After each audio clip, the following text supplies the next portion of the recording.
historic Cowtown Coliseum in the Fort Worth Stockyards. This is LWE Explosion.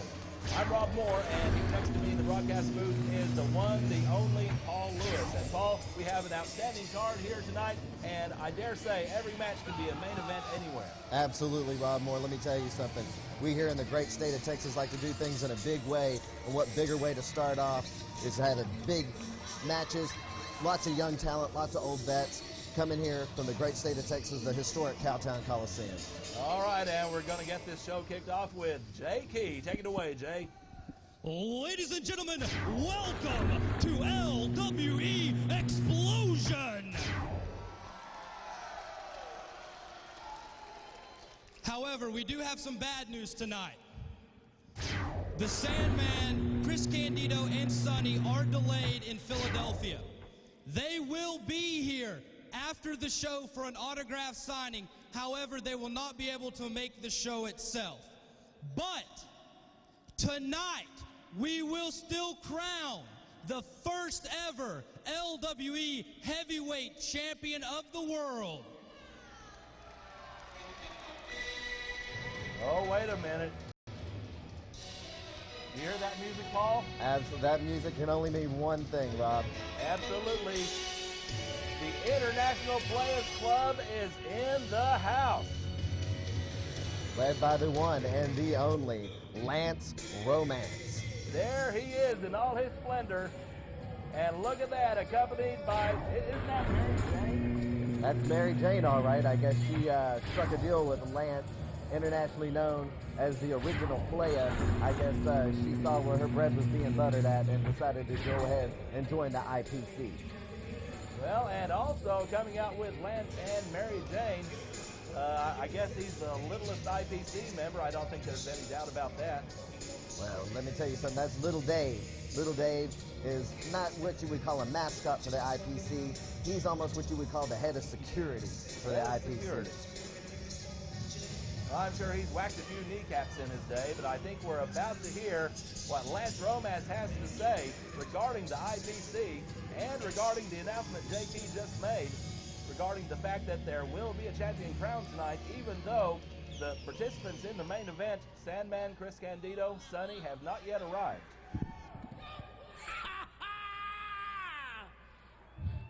Let me tell you something, Daddy!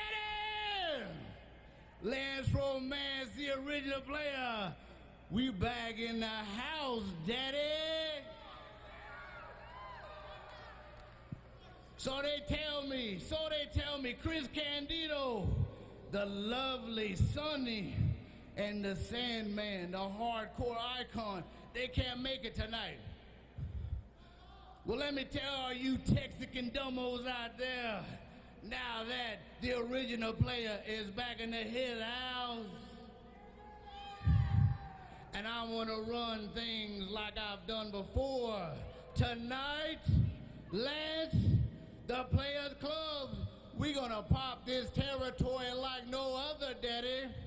So I'm telling you right now, J. Key, tonight we give the LWE title to the next revolution of professional wrestling, and that's a member of the International Players Club. And if you people don't believe that, then each and every one of you, including you, are stuck on stupid, dumbo. Actually, Mr. Romance, before you made your way to the ring, Before you made your way to the ring, it was actually handed down to me by the LWE office. The LWE heavyweight title will be decided in a Royal Rumble tonight. A Royal Rumble? Wow. That is great news. Let me tell you something, Daddy.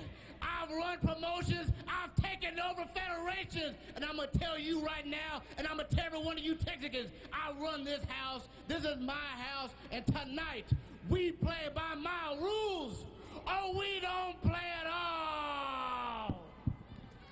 Boy, that sounds ominous. Lance Romance, pardon me, the IPC, stirring things up already here at LWE Explosion. And Paul, what a great announcement from J.K. that the LWE heavyweight belt is being put up for grabs in a Royal Rumble. What a great match that is going to be, especially with all the talent we have on the card here tonight. Absolutely. We're going to have no shortage of talent going to be in that Royal Rumble later tonight, and hopefully during the broadcast tonight we'll get details on exactly who and how these participants are going to be in the Royal Rumble. Yes, indeed. That is going to be a spectacle here at LWE Explosion. Ladies and gentlemen, this is our opening contest, and it is a six-man tag team match.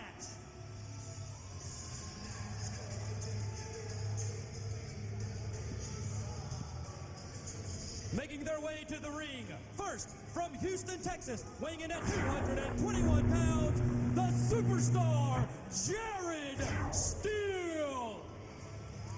Also, from Austin, Texas, weighing in at 226 pounds, Eddie Atlas.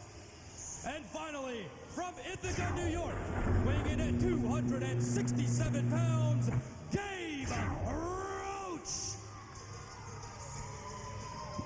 Referee Larry Wade is certainly going to have his hands full in this one, a six-man contest here at LWE Explosion. Man, let me tell you something. This six-man match has got the young lions of Texas great wrestling in that ring right now. You're going to see six of the finest tuned young athletes trying to make a name for themselves right here in LWE. Here they come. And their opponents. First, weighing in at 214 pounds, from parts unknown, the Doom Thug, Zane Morris. And from Miami, Florida, weighing in at 226 pounds, Sexy Steve DeMarco. And finally, weighing in at 225 pounds, from Tulsa, Oklahoma, the Rebel, Largus Black. What a contest this is going to be, as you said, Paul Lewis. Six of the greatest young talents in the state of Texas, and it's breaking down already. Not wasting any time here. This is going to be survival of the fittest right here in this six-man match, and everybody want to make a quick start right at the beginning and establish their dominance. And it looks like Zane Morris and Steve DeMarco are establishing their dominance, and now Largus Black, he's got superstar Jared Steele backed up in the corner and laying in those hard right hands. And as I said before, Larry Wade's got his hands full. I don't know if he can control this. What a great move by Steve DeMarco. Flipping over neck breaker right there. And look at Largus Black. I've heard some crazy things about Largus Black. That man's a daredevil inside the ring. He will take chances that no other professional wrestler dares to make in today's sport. Indeed, he'll sacrifice his own body in order to inflict pain on another. And Zane Morris in for the pin, but a kick out by the superstar. Superstar Jared Steele, he's had a short time in the business, but let me tell you, he's made such an impact here in professional wrestling so far. Indeed, Jared Steele, something of an athletic perfectionist coming off the ropes, and Zane Morris stopped there, man. Look at that great armbar by the man known by many names in his career, and he is indeed the Doom Thug, Zane Morris. Looks like Jared Steele made it to the ropes. Now Larry Wade's going to have to force the break. And Morris, well, doesn't quite break cleanly, stomping on the left arm of superstar Jared Steele. Wild-eyed Zane Morris continuing with the wrist lock. And now he tags in Sexy Steve DeMarco, the man from Miami, Florida, who comes off with a double axe handle on the shoulder. Twisting wrist lock now by DeMarco. Firing scary. And he has control over Jared Steele at this time, pounding away with some right hands to the back of the neck. And it looks like they're doing the smart thing. They've isolated one body part on superstar Jared Steele, wrenching on that arm, and they're going to take advantage of that to the fullest extent, because once you wear a man's body part down, the rest is easy pickings. A tactic well known to be used by the Andersons, Ole and Gene Anderson, the Minnesota Wrecking Crew. They'd isolate a body part and work it over like nobody's business. Absolutely. That left arm was a favorite of theirs. So oh, no! My. What did I tell you about those daredevil moves, Rob Moore? Look at that. He attempted some type of backflip maneuver and landed square on his head. My gosh, I don't know if Largus Black even knows where he is now, especially after that clothesline by superstar Jared Steele. My gosh, that was probably one move too many by the Rebels. I'm not even sure Rebel knows exactly what day of the week it is right now. And, oh, Oh my gosh, great German suplex. German suplex, that back of his head. I wouldn't be surprised if that boy walks away with a concussion. And now here comes the Aggie with an attitude. He is Gabe Roach, going to work now on the Rebel Largus Black. Picking him up, T-bone suplex. Great maneuver by Roach, and he's going after Morris in the corner, drawing Morris in, and that could very well be a ploy by Roach's team as he throws Eddie Atlas, my goodness, right into the Rebel Largus Black. While Larry Wade's concerned with trying to get Zane Morris back into his corner, and look at this, Roach right behind Wade, slaps his hands together, acting like there was a tag, and there was no legal tag. Well, I don't know what video monitor you're watching there, Rob Moore, but I think that was a legal tag. Well, you know what they say about opinions, everybody's got one, and they're just like, well, never mind. And 2-on-1 now, Atlas and Steele working on the Rebel, taking advantage of his weakened position and a double clothesline. That could have taken his head off right there. Absolutely. If that one by Jared Steele didn't take it off earlier, a double clothesline is doubly effective. And the Superstar with a quick leg drop on the Rebel. Going for that pin, hook that leg, 2 and no, not quite 3. Larry Wade's a little slow on that count, don't you think, Rob Moore? Well, I don't think so. He's always been very consistent in his counts, no matter where he officiates. Yeah, I've heard a lot of things about Larry Wade, but I won't get into him here. Please don't. Double Irish whip, and look at this, a 3-man gang up on the Rebel. My gosh, look at that, a triple powerbomb on Largus Black. That's got to do him in for sure. I haven't seen triple teaming maneuvers since the days of the Freebirds, Rob Moore. Steve DeMarco saved that one, otherwise it would have been a sure victory for the team of Roach, Steele, and Atlas. And what did I tell you about isolating a body part? It looks like the body part they've isolated on Largus Black is his head. He knows he's weakened from that back flip that backfired on him. Clotheslines and that rear chin lock, believe me, it looked like Gabe Roach was trying to snap his head right off his neck. And Eddie Atlas is in the ring, but Largus Black, look at this, firing away with some right hands. But Atlas takes care of that, whips him into the ropes, misses with a clothesline. And look at that spinning heel kick by the Rebel.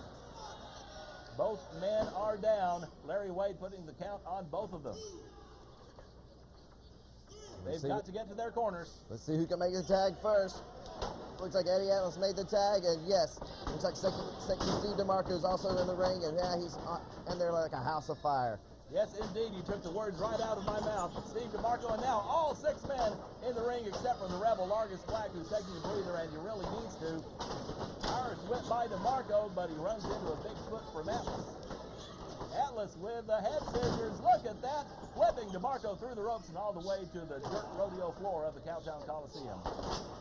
There goes Gabe Roach outside, but look at Zane Morris is now, he's got his eyes fixated on the outside. It looks like he's going to attempt to make himself known, and big tope on top of DeMarco and Roach outside the ring. Zane Morris out there with him. Inside the ring, we still have Eddie Atlas, we still have Superstar Jared Steele, and we still have the object of their violence, the Rebel Largus Black. Largus Black, he's laying there like a helpless heap right now. I'm not sure if he's got much left in him, and there goes Superstar Jared Steele. What a move by Steele. Big plancha over the top rope on top of teammates and enemies as well. Air Superstar right there. There's no other words. My gosh, what a brawl this is turning into. Outside the ring, Morris with a rear chin lock. What's the Rebel doing? I say moonsault. Oh. Is that guardrail all right? I sure hope so. Because I'm beginning to believe Largus Black is indestructible right now, the way he's been falling all over himself in this match. Good grief. And now it looks like Eddie Atlas is going to join them. Top rope moonsault. Oh. It's a car wreck out there. Larry Wade has completely lost control of this match. Steve DeMarco back in the ring, preparing for his sexy kick. If he nails it on Gabe Roach, that's going to be all she wrote. The carnage outside the ring, and Roach, look out, he's getting him hooked. I think he's going for the black flag here. Oh. That's a face first. That's got to be all. 1, 2, and 3. And indeed, that is all, as Gabe Roach wins for his Ladies team. and gentlemen, the winners of your match, the team of Jared Steele, Eddie Atlas, and Gabe Roach. Great athleticism exhibited by all 6 men in this contest, and in the end, it was Gabe Roach with his big maneuver, the black flag, putting away sexy Steve DeMarco and getting the win for his team. The very first pinfall scored in LWE history right here at LWE Explosion. What a way to kick things off. A tremendous six-man match with six of the best young talents in the state of Texas today.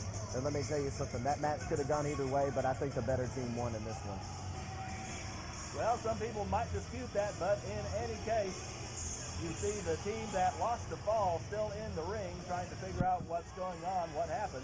And now what's Zane Morris doing? He's pulling DeMarco on top of himself. What is he doing, Paul? I guess he feels like his team needs a victory, so he's willing to sacrifice himself so his team can walk out and say they got at least one victory here in LWE. Well, not an official. Oh, my. We didn't need to see that. You know Zane Morris as well as I do, Paul. Zane Morris is unpredictable as they come. I don't know. Now, what are you inferring, Rob Moore? I'm not inferring anything, just that Zane can be such a fun-loving guy as we see this replay of the black flag applied by Gabe Roach on sexy Steve DeMarco. Larry Wade gets the 3 count, and that is it.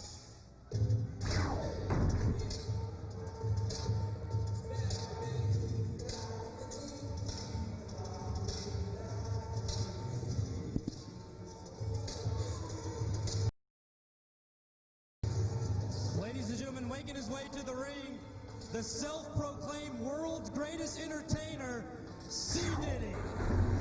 The master of the doo-wah ditty, the world's greatest entertainer, as JP just called him. And some might dispute that, but he is certainly one of a kind, C. Diddy. Yes, they definitely broke the mold when they made C. Diddy, and let me tell you what a big mold that was. But he's pretty fly for a white guy. I'm hip. All right, I think we're going to hear from C. Diddy. Look at that. Well, no one can move like the big man. He's promised us a performance here in LWE. Let's see what he's got. You know why I'm here. Hey, y'all. About a month ago, the LWE office called. They said we can't have a show without the greatest entertainer in the world. So here I am to perform for all you people out here tonight. C. Diddy at his best. So if you would please hold this, I'm gonna get my groove on, hit my music. All right, C. Diddy's gonna get funky for it. And ladies, take note, he is single. Well, I'm sure they'll be rushing to line up after he told them that. Look at the way security's holding back all those groupies out there. I don't see that, Paul. What? You're not looking at the right monitor, Rob Moore. So I tell you what, I know y'all here enjoying this, so if everybody would just get up and dance with me, we'll get this over with real quick. So come on, DJ, hit that music for me one more time, and let's get Diddy with it. Oh, wait a minute, that's not C. Diddy's music. C. Diddy was going to do a public service and teach all these Texans how to dance the right way, and all of a sudden somebody else's music's interrupting his fine musical arrangement. I don't understand this, Rob Moore. Well, I'm not sure I understand either. This is C. Diddy's spot. He's supposed to come out and entertain us. I'm not quite sure what's going on. Oh, wait a minute. Uh-oh. Paul, in the words of you-know-who, business has just picked up. He is the Tex-Mex T-Rex from Houston, Texas, Hot Stuff Hernandez. Now, what is he doing out here in the middle of C. Diddy's performance? I think he wants to learn how to dance, obviously. I think he came out here, saw C. Diddy's moves, was impressed, and wants to come out here and learn a few moves himself. I'm not so sure about that. Let's see what Hot Stuff has to say. Ease up there, C. Diddy. You're not entertaining nobody here. We ain't on TV. We ain't on Star Search. And I sure as hell don't see Ed McMahon. These people pay good money, see some wrestling, not your fat ass dancing. So unless you want to get your ass whipped, you need to step back. Well, excuse me there, cold stuff, whatever they call you. I don't see me jumping out the ring. So if you want to get your ass whooped, I'm all for it. That sounds like a challenge. Whoa, wait a minute. Now what? If I'm not mistaken, we're about to see Hot Stuff's scheduled opponent for tonight. The Texas legend himself. And you know who I'm talking about, Paul Lewis. There he is. Action Jackson. The man in Texas professional wrestling. A veteran. He's been everywhere. He's done everything. Television champion in Puerto Rico. Tag team champion in Tennessee with the late Billy Joe Travis. He has done so many things in professional wrestling, and most of all, he is a native Texan. And lest you forget, Rob Moore, he started off in the UWF run by Bill Watts. And believe me, you had to be double tough to even start out in the UWF back in the mid-'80s. Absolutely. Bill Watts had no weaklings on his roster. And now AJ wants to speak. I say let him. You come out here talking about how bad you are. You come out here think you can dance. You know I've been wanting you for a long time, boy. You know that. I've been wanting you for a long time. And you come out here talking about you want him? Hell, let's go and make this a three-way dance and see who's the baddest person here in this ring, boy. A three-way dance? I've got to give the edge to C. Diddy in this. I think he's the only one that knows how to dance. Well, that's true. Ladies and gentlemen, we have a three-way elimination dance. Weighing in at 343 pounds from Tampa, Florida, the world's greatest entertainer, C. Diddy. Weighing in at 285 pounds from Houston, Texas, Hot Stuff Hernandez. And weighing in at 287 pounds from Texarkana, Arkansas, Action Jackson! Well, you talk about some beef. There is some serious beef in that ring right now. And that's not even counting the referee, the Dean of Texas Wrestling Officials, Rick Manning. This three-way dance looks like it's going to be two men in the ring, and one of those men can tag out at any time. Well, this is going to be interesting, and a lot of people have thought for such a long time that wouldn't it be great to see Hot Stuff Hernandez and Action Jackson mix it up, and here they are, referee stance, and neither man giving an inch. Hernandez has the musculature, he's got the physique. Action Jackson, he's got size, he's got the knowledge, the experience. And C. Diddy, well, I know from seeing C. Diddy in several different wrestling environments that he is as hardcore as they come. Absolutely. As of late, you know, C. Diddy has been more of an entertainer, dancing and singing and just performing all over the world, but he's still as tough as they come. And look at this. Reversal of the hip toss, and it is AJ with the upper hand, now with a running clothesline, and Hot Stuff hits the floor. Paul, I want to take a second and go back to what we found out at the beginning of the show, and that is the fact that the LWE heavyweight title is going to be decided tonight with a Royal Rumble style event involving many of the wrestlers on this card. Absolutely, and I think word has just been handed down that they have narrowed it down to 15 participants that are going to take place in that Royal Rumble. One man, starting off with two men, and one man being added about every minute after that. Well, perhaps we'll see all three of these men in that Royal Rumble event, as Hot Stuff has just tagged in C. Diddy, so this is going to be interesting. I know these two have hooked up before. Absolutely. Texas is a large state, and believe me, it's not that big. If it was too big, behemoths in the ring right now. Irish whip by Action Jackson, and clothesline takes the world's greatest entertainer off his feet and going into the corner. And C. Diddy's not only just the world's greatest dancer and entertainer, but he's also a fashion plate. Look at that. That's the style these days, is wearing your pants down that low. Well, I'm not sure if they were intended to be that low, but be that as it may. Yes, C. Diddy does have certain fashion sense about him as he runs into that clothesline from Action Jackson. And now he tags in Hot Stuff. Wonder if we're going to see any kind of alliances outside of the mandatory tagging here. The only alliance I see is temporary ones that are going to lead to somebody getting pinned. Well, you know, I mentioned earlier about Action Jackson, how well-traveled he is. He's been all over the world, all over the country. Hot Stuff Hernandez, same thing, a big star with 0-1 Wrestling and All Japan Pro Wrestling. He is very highly respected by the Japanese wrestling fans. And my friend in Tokyo, Masanori Horie, says that Hot Stuff is one of the biggest, baddest men he has ever seen there, but outside the ring, a fella that you want to hang out with. Well, Masahuna Huna can say whatever he wants to, but let me tell you, you're in the great state of Texas, and you got to doubly prove yourself inside that squared circle. Test of strength here, and Hot Stuff seems to be winning, stomping on the fingers of Action Jackson. You know, some insiders say that Action Jackson, you know, he's on the tail end of his career, and that Hot Stuff Hernandez is climbing that mountain. That this is almost the meeting of two generations of professional wrestling. But let me tell you something, Action Jackson's not giving up anything inside that squared circle. Absolutely not. The ring is his until he's ready to give it up. And look at that, he's choking Hernandez in the corner. Rick Manning telling him to break it up. Irish whip across the ring, and Hot Stuff as agile as any light heavyweight, but Action Jackson a little bit ahead of the game there as he goes up against Hot Stuff in the corner once again, raking the eyes. That was pure experience, putting on the brakes, letting Hot Stuff Hernandez hit, but he went in for it that time. Going for a German suplex, a couple of elbows. Oh my!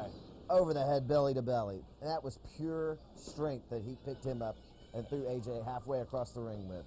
And indeed, strength is a major part of Hot Stuff Hernandez's game. Hot Stuff coming off the ropes. Look at that front underhook suplex, and it is Hot Stuff in control here, although he seems to be nearly spent from having to throw AJ's weight around. Backs him up into the corner once again. Irish whip. Hot Stuff runs right into AJ's big boot. Goes for a clothesline, but look at this. Oh my! Looked like a one-arm suplex by the Tex-Mex T-Rex. Absolutely, he is a master of the suplexes. And let me tell you something, he can lock on any type of suplex from any position inside the ring. And now Hot Stuff throws Jackson onto the apron. Through the ropes onto the apron. And look at that, C. Diddy on the apron going after Action Jackson. Ramming him head first into the apron, and he's holding him for Hot Stuff. I think he wants Hot Stuff to do that big dive. AJ moves out of the way, and he nails C. Diddy. Oh my, that was pure air right there. He didn't even touch the ropes. Hot Stuff cleared the top rope totally, and now Action Jackson taking advantage head first now into the steel railing. Well, you almost saw your first alliance there, Rob Moore, but that backfired. Oh my goodness, all three men are in the ring, and now Hot Stuff is back in. AJ follows them in. C. Diddy a little bit the worse for wear after taking that big flying plancha from Hot Stuff Hernandez. AJ's taken back over with a couple of sharp right hands to the top of Hot Stuff's head. Make that three, but Hot Stuff retaliates with eye rake, and believe me, that'll stop anybody dead in their tracks. Oh my! C. Diddy runs right into Hot Stuff. They didn't plan for that to happen, that's for sure. All these double teaming maneuvers that it seems like Hot Stuff and C. Diddy are not on the same page. Look out, the big booyah! He nails it. AJ on top, 2 and 3. C. Diddy may be the world's greatest entertainer, but obviously he's not the world's greatest wrestler tonight at LWE Explosion. Well, this is an elimination match, so it's down to the two men in the ring, Action Jackson and Hot Stuff Hernandez. And it is Hot Stuff now going to work on Jackson in the corner. Jackson turning it around, Irish whip reversal. And look at this, C. Diddy grabs him by the feet. Hot Stuff on top with a pin too. C. Diddy's got the feet, but he gets the 3. Hot Stuff Hernandez walking out with the win. Winner, Hot Stuff Hernandez. And yes, we do have an alliance here, Rob Moore. Well, what do you know? And Hot Stuff Hernandez. I think that might have been the plan from the get-go. It could very well have been, knowing both these men. And look out, AJ is mad. He's hot. And C. Diddy attacks him from behind. And look out, double team on Jackson. They miss with a clothesline. Double clothesline from AJ. And Action Jackson has cleared the ring. Well, if C. Diddy and Hot Stuff Hernandez have formed an alliance, believe me, I think they need to get the teamwork and timing down just a little bit better. You see this replay. 2 and 3. You say that he hooked his leg. I think the camera was clearly not an advantage for us to sell if he was holding his foot or not. Making their way to the ring, weighing a combined weight of 335 pounds from Tyler, Texas, Joey Gorman,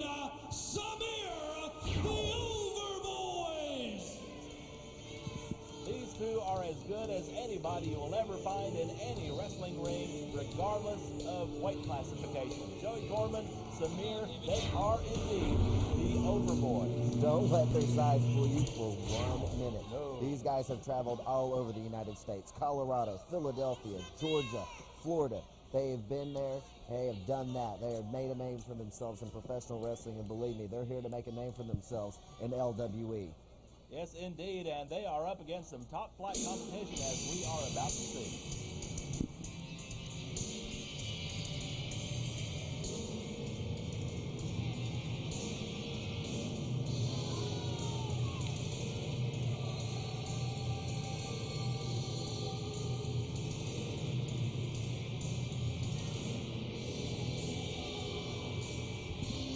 And their opponents, from Austin, Texas, weighing in at 205 pounds, Paul London.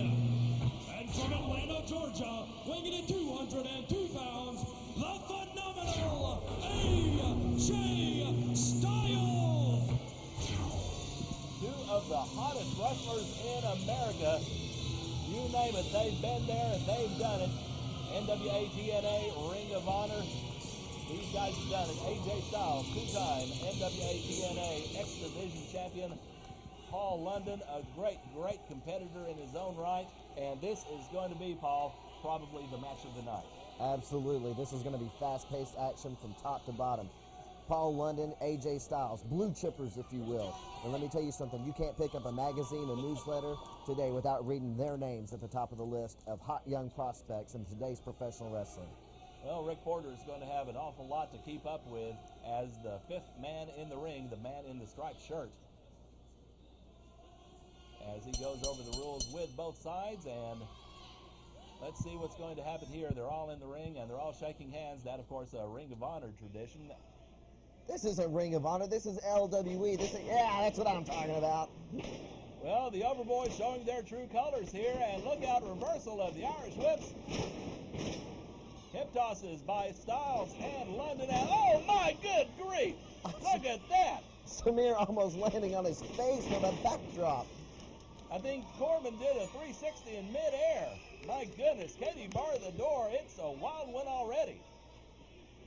Yeah, shaking hands is all good before a match, Rob Moore, but let me tell you something, when that bell rings, there's no friendships, there's no alliances, there's nothing. That all goes out the window. What it matters in LWE is getting the win, especially at this inaugural show.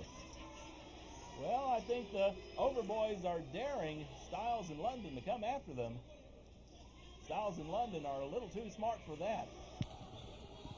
Overboys now conferring outside the ring, talking over a little bit of strategy.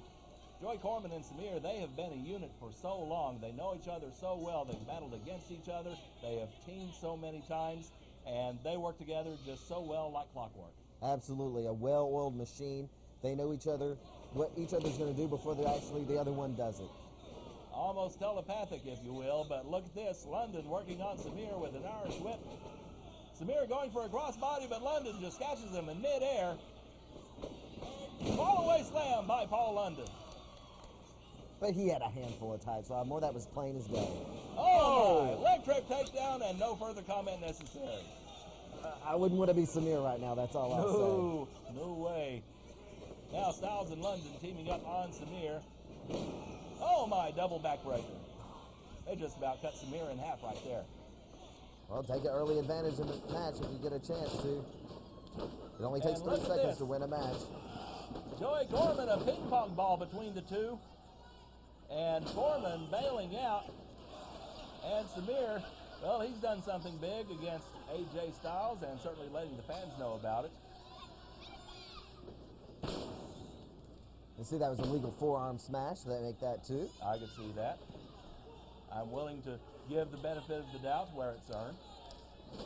Samir now with an Irish whip, but Styles reverses. Gets him up in the air and a big backbreaker on Samir and floats him over, a gutbuster. He's got the leg hook, but Corbin sticks his hand in and breaks it up. That's teamwork. Indeed it is. Tag team competition is the name of the game here, and we've got 4 of the very best wrestlers in, I dare say, the world, Paul Lewis. Absolutely. Let me tell you something right now. I don't know how many times AJ Styles and Paul London have tagged together, so I definitely have to give the advantage to the Overboys in this, having known each other and tagged together for so long. But it looks like Paul London's in there right now. The kick to the midsection of Samir, forearm smash, Irish whip, reversal by Samir, and there's where the teamwork comes in. Indeed, Joey Corman getting a knee in there, but look at this. London goes behind, but Corman over the head, and now look at this. Double teaming on Paul London, and London is in some trouble right now. Big kick by Samir. Samir trying to calm the fans down. It looked like they were about to riot right there. Well, I kind of doubt that. As Samir now tags in his partner, Playboy, Joey Corman, and it is Corman and London, the legal man in the ring now. This is LWE Explosion, fans. Great talent you're going to see here tonight, and so many more great matches, including some legends of the wrestling game, and you will see those coming up very shortly. And look at this. Double teaming once again on London, while Styles inadvertently has the referee distracted, and now Porter gets back in there. And look at this move by Corman. Double team. Oh. London caught off guard right there. Double flapjack a la Midnight Express into a bunch of double teaming maneuvers that I haven't seen since the likes of Michinoku Pro in Japan. Yes, indeed. Michinoku Pro, known for those high-flying maneuvers and such great technical wrestling as well. And Corman and Samir, when they want to, they can be among the best technical wrestlers, but they do seem to choose to take those shortcuts. They do choose to take that route more often than I personally believe they really ought to. Just because they're short doesn't mean they've taken shortcuts, Rob Moore. Who said anything about them being short? You were the one that brought it up. Let's get focused back on the match. Samir going to the top rope, it looks like. Going for a high-risk maneuver, and look at this. Kind of a fake out, if you will. Just jumped off the top rope and then gave London an elbow drop. Better play it safe than sorry. The fans seem to enjoy that. And look at this, London coming back with some forearms and an Irish whip. Big spinning heel kick by London, putting Samir down. And now London needs to get into his corner and tag in the two-time TNA X Division champion, AJ Styles. But look at this, Corman knocks him off the corner. And it is Corman using his head. Now an Irish whip on London. This is with a right hand. Big kick by Corman. Almost a 3 count. That very well could have done in Paul London. Absolutely. It looks like the Overboys are in full control right now. And look at Joey Corman again, baiting that hothead AJ Styles into the ring, allowing the referee to be distracted, and double teaming sure to take place. AJ Styles certainly one of the most intense competitors in professional wrestling, and he would like nothing more than to go in there and rescue his partner, but Paul London is in there. He's the legal man, and he's got to do his best on his own to get out of that predicament he's in right now, being close to the Overboys corner, and he's got to get over to his corner and tag in AJ. That's it, Samir in total control of Paul London right now, but Paul London trying to fire back with a couple of kicks to the midsection, forearm smashes. Let's see what he's going to do with him here. Irish whip in the ring. Oh, nobody home for that drop kick. Samir one move ahead. I think London might have telegraphed that for him, and that gave Samir the break he needed. Snapmare takedown by Samir, and now he tags in Corman. Flip senton on top of London, and Corman showing off his muscles. Well, the Overboys not known as a power team, that's for sure. Cunning and deviousness, that is something they are known for. Absolutely. Look at this. Great standing backflip by Corman. 2 and only a 2 count. They're getting so close to those 3 counts and stuff, I swear. You know, this is what tag team wrestling's about. Tagging in, tagging out, keeping that fresh man in there, wearing your opponent down. And believe me, the Overboys know all about that. And indeed, Paul London has got to get himself out of their corner. Meanwhile, there's AJ Styles, a former co-holder of the NWA World Tag Team Championship, wanting to make his mark in tag team wrestling here in the LWE. You see what the Overboys have done in this match is they've actually cut the ring in half. Paul London hasn't got more than 8 feet outside the Overboys corner during this entire offensive flurry by the Overboys. Of course, the Overboys are using classic tag team technique, tag team psychology. And look at this, London, oh my, neckbreaker on Corman. And now London's first order of business has got to be to get to his corner. AJ Styles is the fresh man. He is ready. He is willing to get in there and take up the fight against the Overboys. slight miscalculation by Playboy Joey Corman may turn the tide of this match, and AJ Styles gets the tag. Going to work on Samir and on Corman. AJ Styles, as you said earlier in another match, Paul, like a house of fire, going to work on the Overboys. Hard chop to the chest. Reversal of the Irish whip, and Styles, oh my, look at this, Cubrata. And oh, look at this. What a move by AJ Styles. I've never seen anything like that before. An inverted DDT and a regular DDT. Two for the price of one. Absolutely. Suplex over. Oh, into a neck breaker. AJ Styles on top with the leg hook, but Corman on top of Styles and breaks that up. And now here comes Paul London back in action. Going to work on Corman against the ropes. Irish whip reversal. London hooked on, and oh my! I think Joey Corman ended up in the third row. Good grief, look at that! Paul London clearing the top rope on top of Joey Corman. And here comes Samir and AJ, the legal men in the ring, and uh-oh. Oh, here comes the Styles Clash. Oh my, and that's got to be all. 1, 2, and 3. And there's your winner, AJ Styles with Paul London. The winners of the match, the team of Paul London and AJ Styles. Well, Paul, I don't know if this is the first time they've teamed or not, but they have certainly impressed a lot of people as a tag team here against the established team of the Overboys. Well, no one said it was going to be easy here at LWE Explosion. But let me tell you, tag team superiority, tonight at least, was established by AJ Styles and Paul London.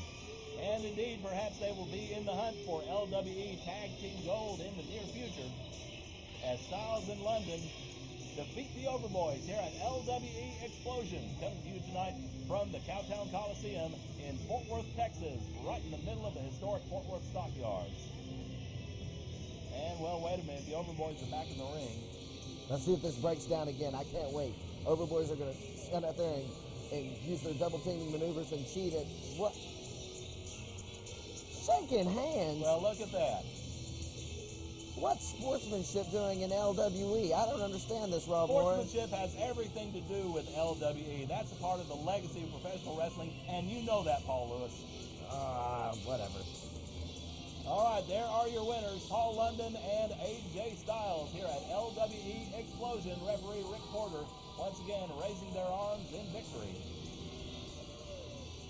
The fans here at the Cowtown Coliseum getting an eyeful of exciting professional wrestling action.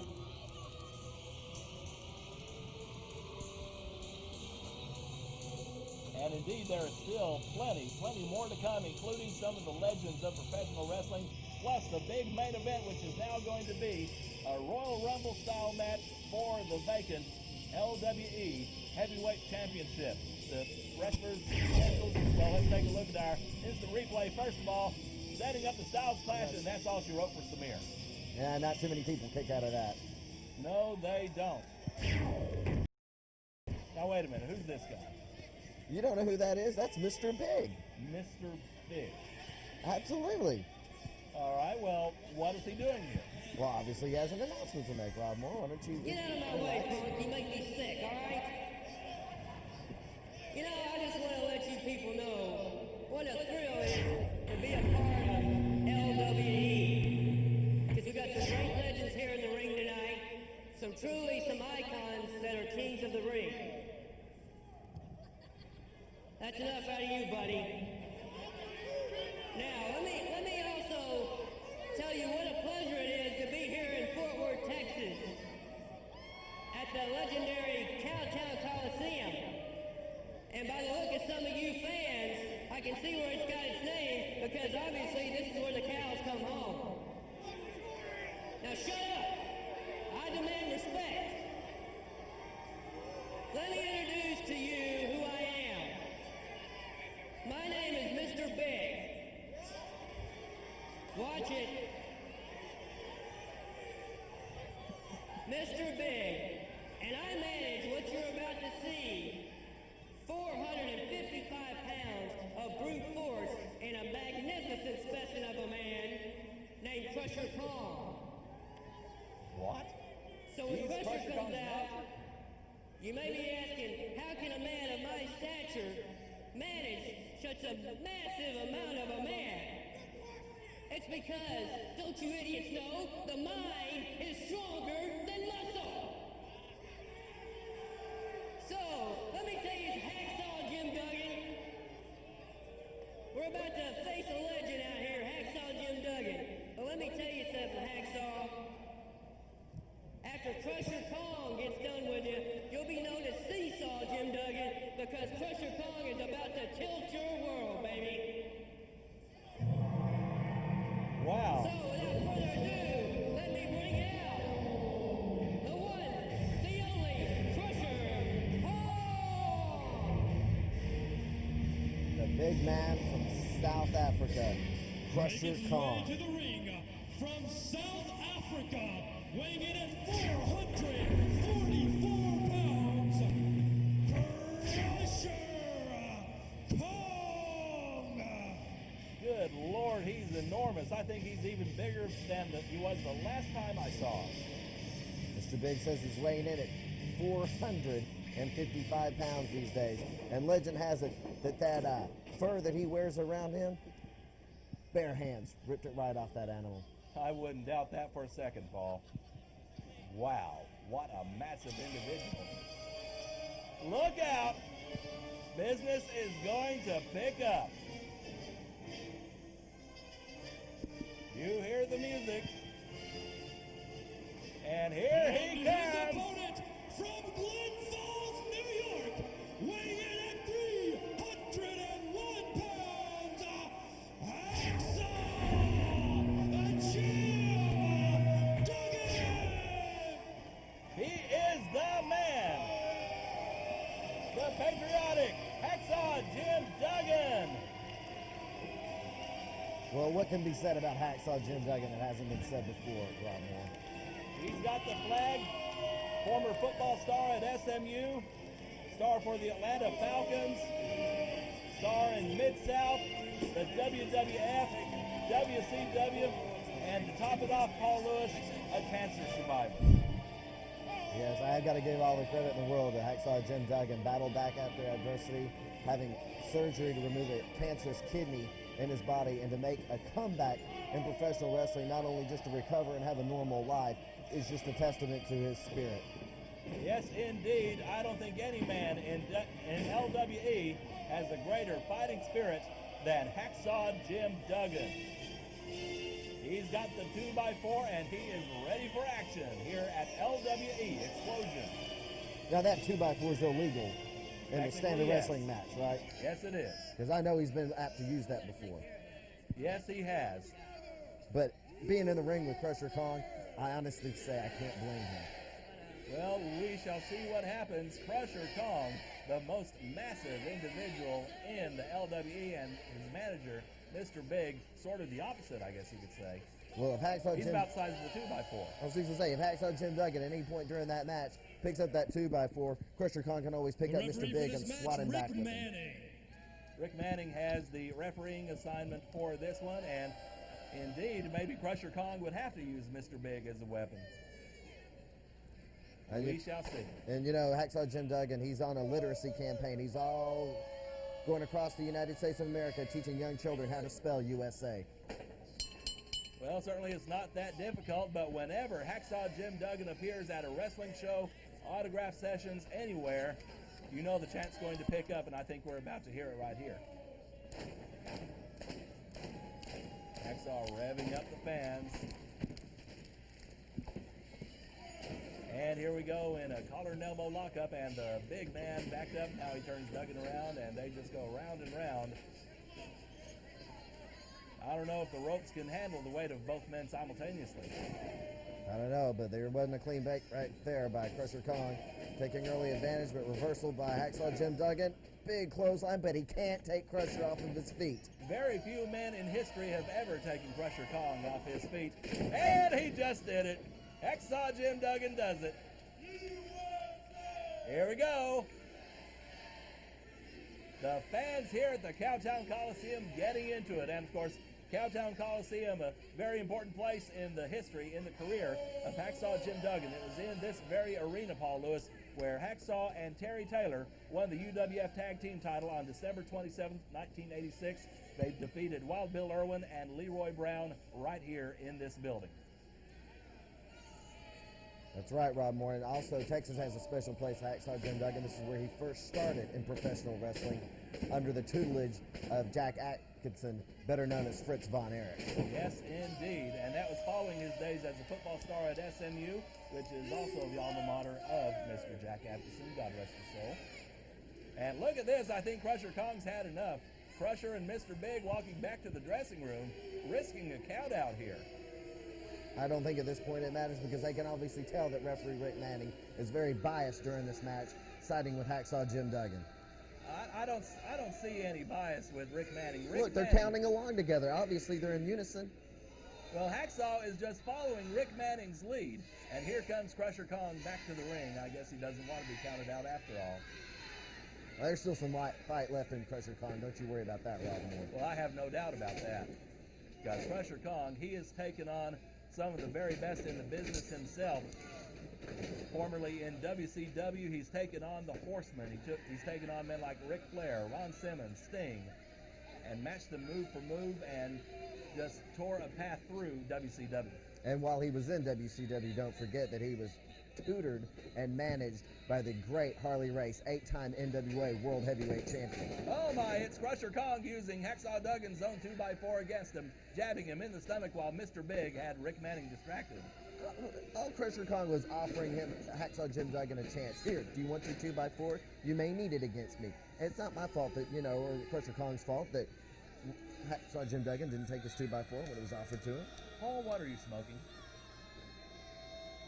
Never mind. Krusher Kong with a rear chin lock on Hacksaw Jim Duggan. Krusher Kong, he is just an awesome, awesome individual. I mean, I think I'm a big guy, but I cross paths with him in the locker room. Of course, I don't try to talk to him or anything because he'll just growl at me. But don't kill yourself, massive. Rob Moore. You are a big guy. But that's beside the point. Right now, it looks like Hacksaw Duggan's firing back up with a series of shoulder tackles into the midsection of Krusher Kong. I'm not sure how effective that is. But now he decided to go upstairs with a couple of clubbing arms to the head. Oh my, just about took the ring down, but Kong gets out of the way and Hacksaw Jim Duggan finds nothing but turnbuckle, and it is the American hero down on the mat. Look out, here comes Kong with a big elbow. Oh my, jumping elbow, that's got to be all. That's got to be it, but Hacksaw just barely kicks out. Yeah, see, Krusher Kong, he probably was a little overconfident right there, not hooking a leg. But let me tell you, when he drops those elbows, he makes sure he pinpoints it right into the solar plexus. Oh my. Big splash. All right, that's got to be all for Hacksaw, but no, he kicks out. Hacksaw Jim Duggan, you may remember this, Paul Lewis, was involved in 1985 in what many wrestling fans considered to be the greatest stipulation match of all time, and I have it on tape if you'd like to see it sometime. No, never mind. But anyway, it was against Ted DiBiase in Houston, Texas. I believe it was at the Sam Houston Coliseum. Inside a steel cage, both men wearing tuxedos, coal miner's glove on a pole, loser leave town. One of the bloodiest matches I've ever seen, and Hacksaw Jim Duggan came out on top. Wow. And it's been some years since then, but Hacksaw still has a lot of fight in him, and he's got to fight his way out of this rear chinlock being applied by Krusher Kong. That chinlock could very easily turn into a sleeper hold. But look at Kong, he's got his foot on the ropes for leverage. Referee Rick Manning doesn't see it. Hacksaw trying to get his attention. Well, obviously Rick Manning can't look if Hacksaw Jim Duggan's grabbing him by the shoulder, preventing him from looking up. Now, whose fault is that? Well, can't really say. Look at that. Mr. Big at ringside watching his man, his protege, if you will. Krusher Kong continuing the rear chinlock on Hacksaw, but Hacksaw's arm is not going down. Hacksaw reaching out to his fans here at the Cowtown Coliseum, hearing their cheers, hearing their chants as he gets to his feet slowly. Look out. Hacksaw Duggan throwing in an elbow. But Krusher, uh-oh. Hacksaw stopped him, and look at this. Mr. Big back up on the apron. He's got no business being up there. But now, look, see, I told you, during this match, that 2x4 was going to come into play and right into the midsection of Krusher Kong. Rick Manning did not see that. Mr. Big has him distracted. 3-point stance. The big running clothesline. Duggan is on top. 2 and 3, and that's it. See, Rob Moore, look at that. They even counted in unison. You can't tell me that Rick Manning wasn't biased throughout this match. I can tell you Rick Manning was not biased because he is not biased. And there's your winner, the All-American himself, Hacksaw Jim Duggan, son of the police chief of Glens Falls, New York, victorious here in the LWE. And as for Mr. Big, yourself. Here comes the flag. And now we're going to have a salute to Old Glory. There he is, your winner, fans.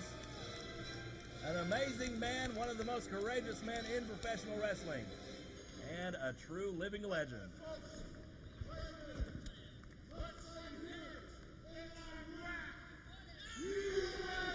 Here we go. I'm actually shocked that the fans of the Cowtown Coliseum are that fast to learners that they can learn to spell USA that quickly. Oh, come on, Paul. The fans here in Fort Worth love Hacksaw Jim Duggan. Once again, your winner, Hacksaw Jim Duggan! Oh, that was definitely a big win for a big legend here in LWE Explosion. And still more great action to come. And Paul Lewis, I don't know, we could see Jim Duggan again. We could see Krusher again. They could very well be in that main event for the LWE heavyweight title. Well, word has it that they've almost filled up all those 15 slots slated for the Royal Rumble to determine a new LWE champion at the end of the show tonight. But let me tell you something, I wouldn't be surprised if these two hooked up again.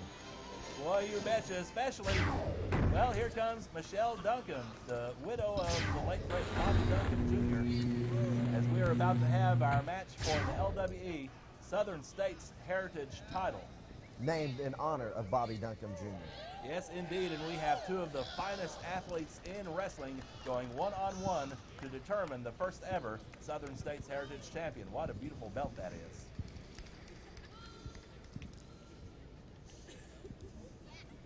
As we await the introduction of the participants. Ladies and gentlemen, the LWE Southern States Heritage title is dedicated in the memory of the late, great Texas legend, Bobby Duncan Jr.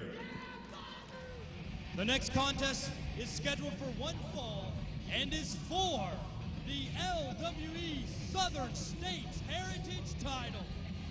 Making his way to the ring, accompanied by Rudy Boy Gonzalez, weighing in at 221 pounds from San Antonio, Texas, Michael Shane.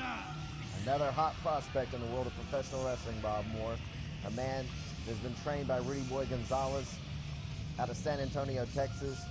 And like I said before, when it comes to those blue chippers, you can't pick up a magazine without reading Michael Shane's name there at the top of that list. Well, we're going to hear from Rudy Boy. I'm sure he's got a few choice words. Fort Worth, Texas.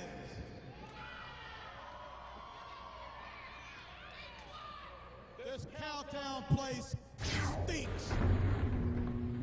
What did you do, Rob? What do you mean? In case some of y'all don't know who I am, my name is Rudy Boy Gonzalez, otherwise known simply as RBG.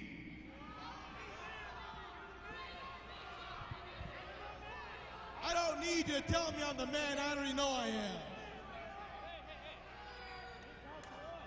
Well, RBG having trouble with the fans here at the Cowtown Coliseum.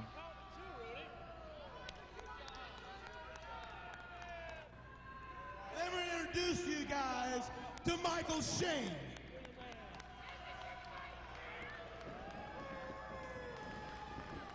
Probably, if I dare may say, one of the top, if not the top talent in Texas. And the fact of the matter is, I trained him.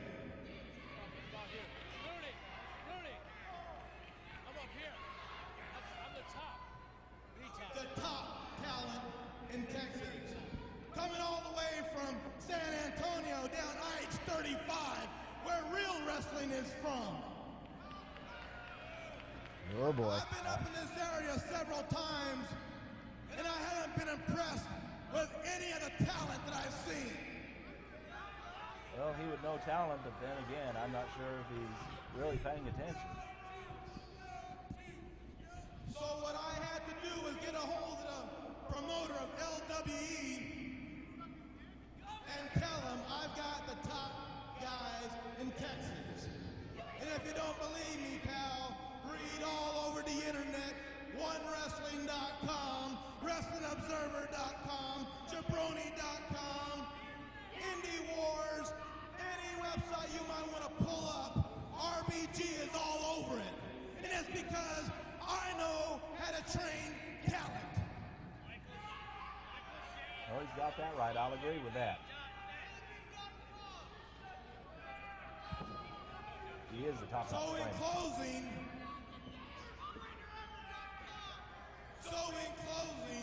we want to get this match started so that we can take back. So that Well, RBG just got interrupted by the music of Michael Shane's opponent. Main event, Mike Fox. Indeed, and here he comes with Jayla. Look at that. Mike Fox making his home in North Texas, maybe taking some exceptions to the comments made by Rudy Boy Gonzalez about real wrestling coming from South Texas. Weighing in at 243 pounds from Phoenix, Arizona, accompanied by Jayla, the main event, Mike Fox! Now we're going to hear from the main event himself. San Antonio, huh? I tell you what, you guys are pretty damn good in San Antonio. But you come up here and you talk trash about Fort Worth and what we have to offer. Well, you've never faced me, and I'm gonna tell you what, tonight, I'm gonna kick your ass. Michael Shane trying to insinuate that main event Mike Fox needed a tic-tac. But anyway, it looks like Rudy Boy Gonzalez and Michael Shane. Rudy Boy Gonzalez officially not entered in this match. No, he's not. He doesn't belong in there. Look at that. Mike Fox takes them both out with a double clothesline, and the bell has rung. This one is underway. Once again, Paul, this is for the LWE Southern States Heritage title in memory of the late Bobby Duncombe Jr., himself an outstanding wrestler, outstanding athlete, football star at the University of Texas, and wrestler, a member of the West Texas Rednecks in WCW, and also tag team partner of a fellow by the name of John Hawk, who is now better known as Bradshaw. Absolutely, starting off in the Global Wrestling Federation in the early 90s. But let me tell you something. Let me give you a history lesson here, Rob Moore. Okay. Southern States title, this has more meaning than just that title in the late, great Bobby Duncombe Jr. This is a rivalry between North Texas and South Texas. To refresh you, from the years 1977 till about 1986, there was a rivalry between two promotions here in Texas, Southwest Championship Wrestling and World Class Championship Wrestling. And let me tell you, they didn't get along. They traded talent back and forth. They stole talent back and forth from each other. Rudy Boy Gonzalez has just opened up that can of worms that has long since been buried into the 21st century now. It looks like that rivalry is going to start back up again between San Antonio and the Dallas-Fort Worth Metroplex. Indeed, if I remember correctly, Rudy Boy Gonzalez, early in his career, was a part of Southwest Championship Wrestling under I believe, was Joe Blanchard the promoter at that time? Joe Blanchard was the promoter of all those years at Southwest Championship Wrestling. And they had greats like Bob Sweetan, Tully Blanchard, Gina Hernandez. They had the Sheep Herders. They had Eric Embry. They had a top-notch talent go through Southwest. Eric Embry, Ken Timms, so many great wrestlers have indeed come through San Antonio, but so many great wrestlers have come through Dallas-Fort Worth as well, and what a rivalry this is, as you mentioned here, Paul. Mike Fox with a right hand. He was waiting for Michael Shane, and Fox outside the ring going after Rudy Boy. This could be a mistake on the part of Fox, and indeed it does turn out that way. Michael Shane was waiting for him with a big clothesline. Playing a little bit of possum there and cutting him off as Mike Fox's total attention was on RBG. Well, on the other side of the ring, on behalf of Mike Fox, is Jayla, and I have to wonder, Paul, how useful Jayla can be in this particular environment, because certainly she can't run in the ring and attack Mike Fox's opponent when the referee's back is turned. Rob Moore, you need to get your glasses clean because she's obviously a visual distraction to being there at ringside. Well, okay, I will give you that. I'm thinking more of the aspect of getting physically involved in the contest, as so many managers, so many valets do. Well, she can get physically involved, but I'm not sure how effective she's going to be if she's going to go in there and attack somebody. Mike Fox going all the way to the top, and look at this. Rudy Boy just yanks his feet right out from under him while the referee is distracted. Michael Shane bringing him over to Jayla, and look at this. Rudy Boy has Mike Fox hanging upside down, and he could tear that left knee out. Kind of a modified tree of woe. Usually the leg is hooked under the top rope, but his leg is hooked under the middle rope, putting more torque, more tension and stress on that knee.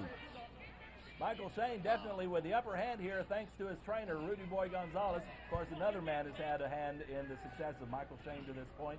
Michael Shane's uncle, a gentleman by the name of HBK. Yes, another San Antonio wrestler.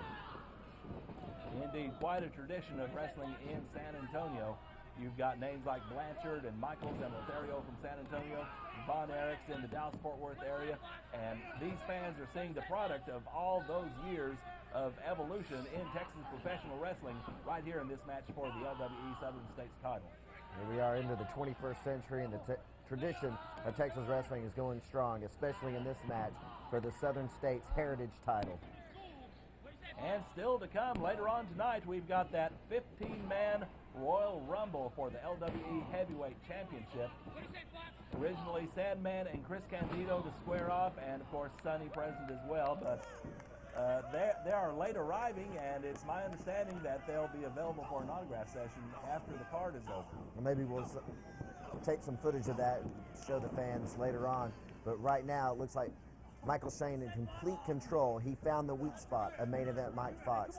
That leg is hurt, and right now Michael Shane telling the referee, maybe you should call this match off. Mike Fox's legs hurt and stuff, but Mike Fox is probably not going to give up during this match.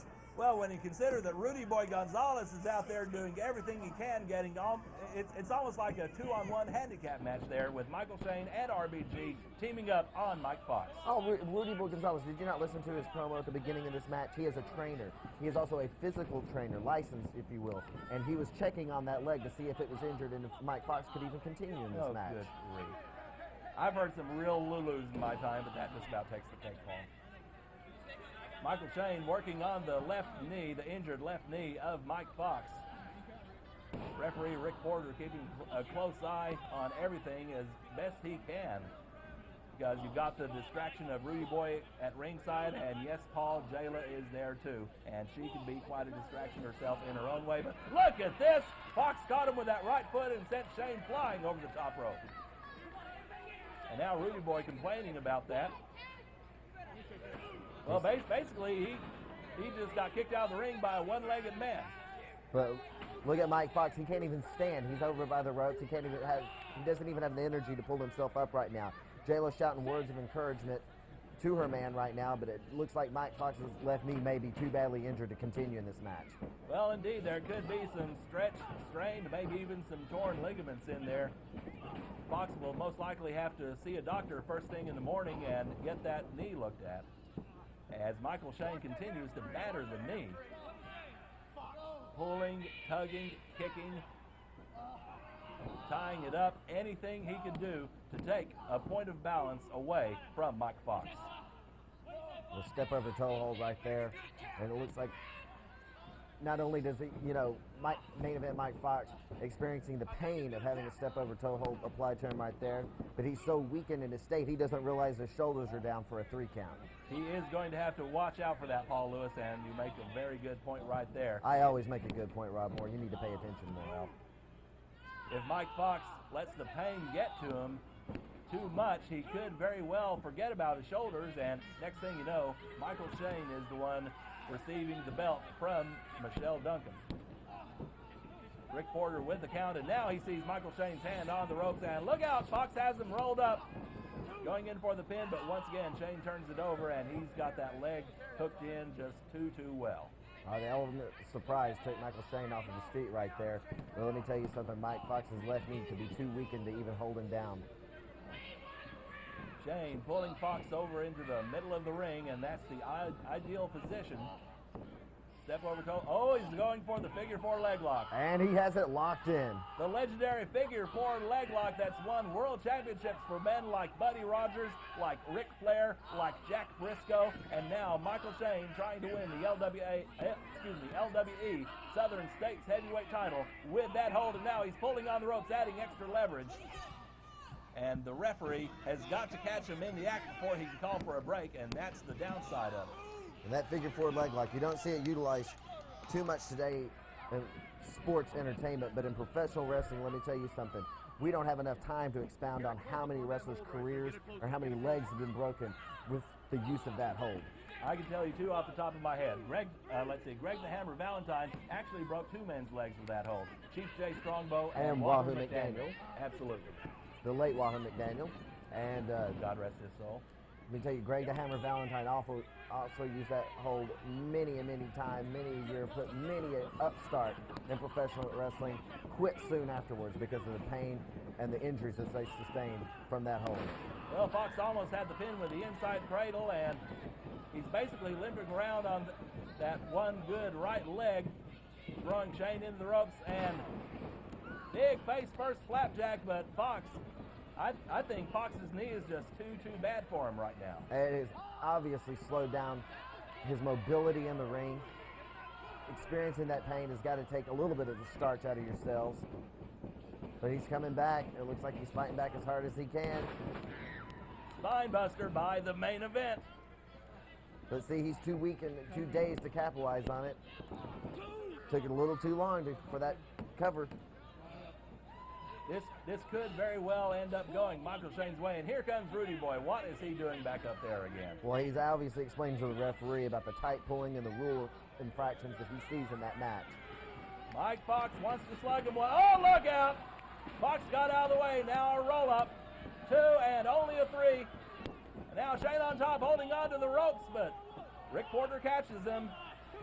But his shoulders were clearly down for a 3 count. But Michael Shane was holding the rope, and the referee saw that, so he had to break. Shane once again with the upper hand here. Again, Mike Fox with that badly injured left knee. He may need to have it scoped when this is all said and done. I don't know. Oh, look out. Shane just forearmed Rick Porter, and the referee is down. Well, Rick Porter was obviously in the wrong place at the wrong time. But let's see how Mike Fox or Michael Shane can capitalize on this. And there's a small inside cradle. Here comes Rudy Boy, flipping it back over. Michael Shane on top now with the inside cradle. Rudy Boy trying to get the referee up. And look at this, Jayla in the ring, getting involved. If Rudy Boy can do it, Jayla can do it. Well, Rudy Boy Gonzalez obviously doesn't know what's happened right there. That Mike Fox is on top. Rick Porter trying to crawl over to count the pin, but already a kick out, so nobody gets pinned there. I thought we were going to see a new champion right there. Absolutely. The referee had been up at that time. You may have seen the first ever LWE Southern States champion. But look at Mike Fox. And looks like we got the pin and a new Southern States champion. Just out of nowhere, Mike Fox, injured leg and all, slaps on the career killer and pins Michael Shane 1, 2, 3 in the middle of the ring. And there you have it. Mike Fox becomes the new LWE Southern States Heritage Champion, and he will be presented with the belt by Michelle Duncan. After all, the championship is in honor, in memory of the late Bobby Duncan Jr. And what a way to honor the memory of that great wrestler, that great man, and to score an impressive victory, bum leg and all. Porter explaining to RBG and Shane that it was indeed a 1, 2, 3, and Mike Fox is your winner. Ladies and gentlemen, your winner, the main event, Mike Fox. I've got one question. Is Mike Fox going to be among the 15 participants in the Royal Rumble for the LWE Heavyweight title? Because if he is, he's going to be at a distinct disadvantage because of the condition of his left knee. Yes, he will. I'm wondering if he's going to pull himself out of that, if he's even involved in it in the first place. But if he is involved in it, he may want to think twice about going into that Royal Rumble, because it is every man for himself. It's not just one opponent. It's potentially 14 different opponents in the ring at the same time. Well, we're left with Rudy Boy Gonzalez and his protege, Michael Shane, in the ring. Certainly, Shane, a fine athlete, an excellent wrestler. As we see Michelle Duncan with that beautiful new belt as we're about to have the presentation to Mike Fox.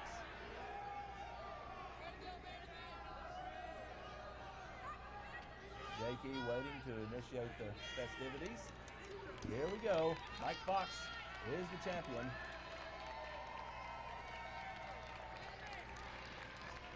Once again, your first ever Southern States Heritage Champion, in honor of Bobby Duncombe Jr., the main event, Mike Fox! Certainly a classy move by the LWE to dedicate one of their championships to a fallen hero like Bobby Duncombe Jr. And Mike Fox, in a display of sportsmanship, wants to shake hands with Michael Shane. There we go with that sportsmanship stuff again. Well, there's not a thing wrong with it. Oh my. You see that? Michael Shane just spit at his hand, flipped him off, and they're just going to leave. Well, the war between San Antonio and the Dallas-Fort Worth Metroplex, I think, was just rekindled tonight here at LWE Explosion. And let me tell you something. Michael Shane, I'm sure, is going to be first in line to get a shot back at that belt, the Southern States Heritage belt, in honor of Bobby Duncombe Jr. And there's your winner once again, the main event, Mike Fox. Jayla at ringside for him, and certainly she pulled her weight, so to speak, as Rick Porter fastens the belt around the waist of the new champion. Still to come, fans. We've got a couple more great legends in what should be an outstanding old-school matchup. And, of course, the big main event, the 15-man Royal Rumble for the LWE Heavyweight Championship. Starting off with two wrestlers picked at random, and every minute after that match starts, one more wrestler will be added into the mix. Over the top rope, and I just got word, when it gets down to the final two men, it will be decided by a pinfall. Boy, that is going to be exciting. I'm anxious to see who comes out on top of that. I'm anxious to see who participates in it, who comes out. Will there be some surprises? Will we see Mike Fox? Because he can barely put any weight on that left leg at all. We may see Jayla involved in that match. You never know, Rob. I highly doubt that. I don't think she may take the place of Mike Fox in that match. I don't think so. So she could throw a few people around. Well, I'm not sure about that. I'm sorry, Rob Moore. We've got about 20 seconds to go. Why don't you tell us everything you know about it? Well, I can tell you this much. Fox with Shane on his shoulders. Left knee's got to be in incredible pain. Big slam, and referee Rick Porter makes the 3 count, and the champion is Mike Fox. Is scheduled for one fall with no time limit.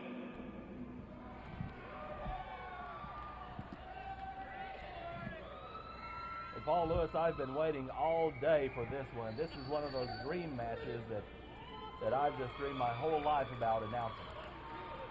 An old school classic, to be sure. Absolutely. With two legends, including a man who is arguably one of the 2 greatest stars in the history of Mexican Lucha Libre.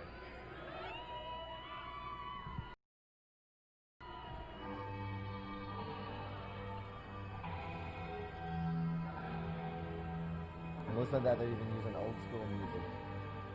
That's right. All the way back in the 80s. Here he is, the Raging Bull.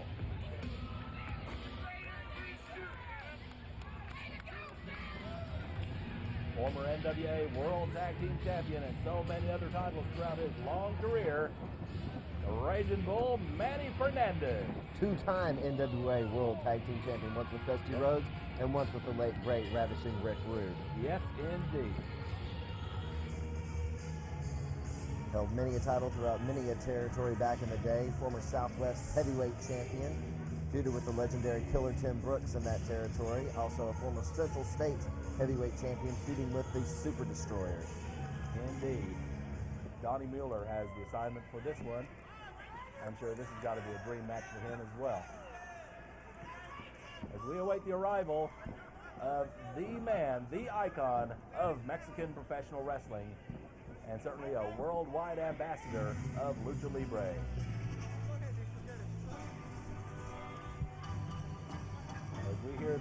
of the group Jigsaw. Name of it, Sky High, and that can mean only one man in wrestling.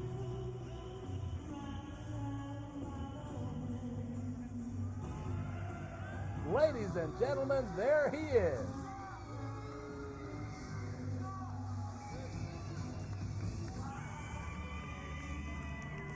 The man of 1,000 masks, Neil Mascaras.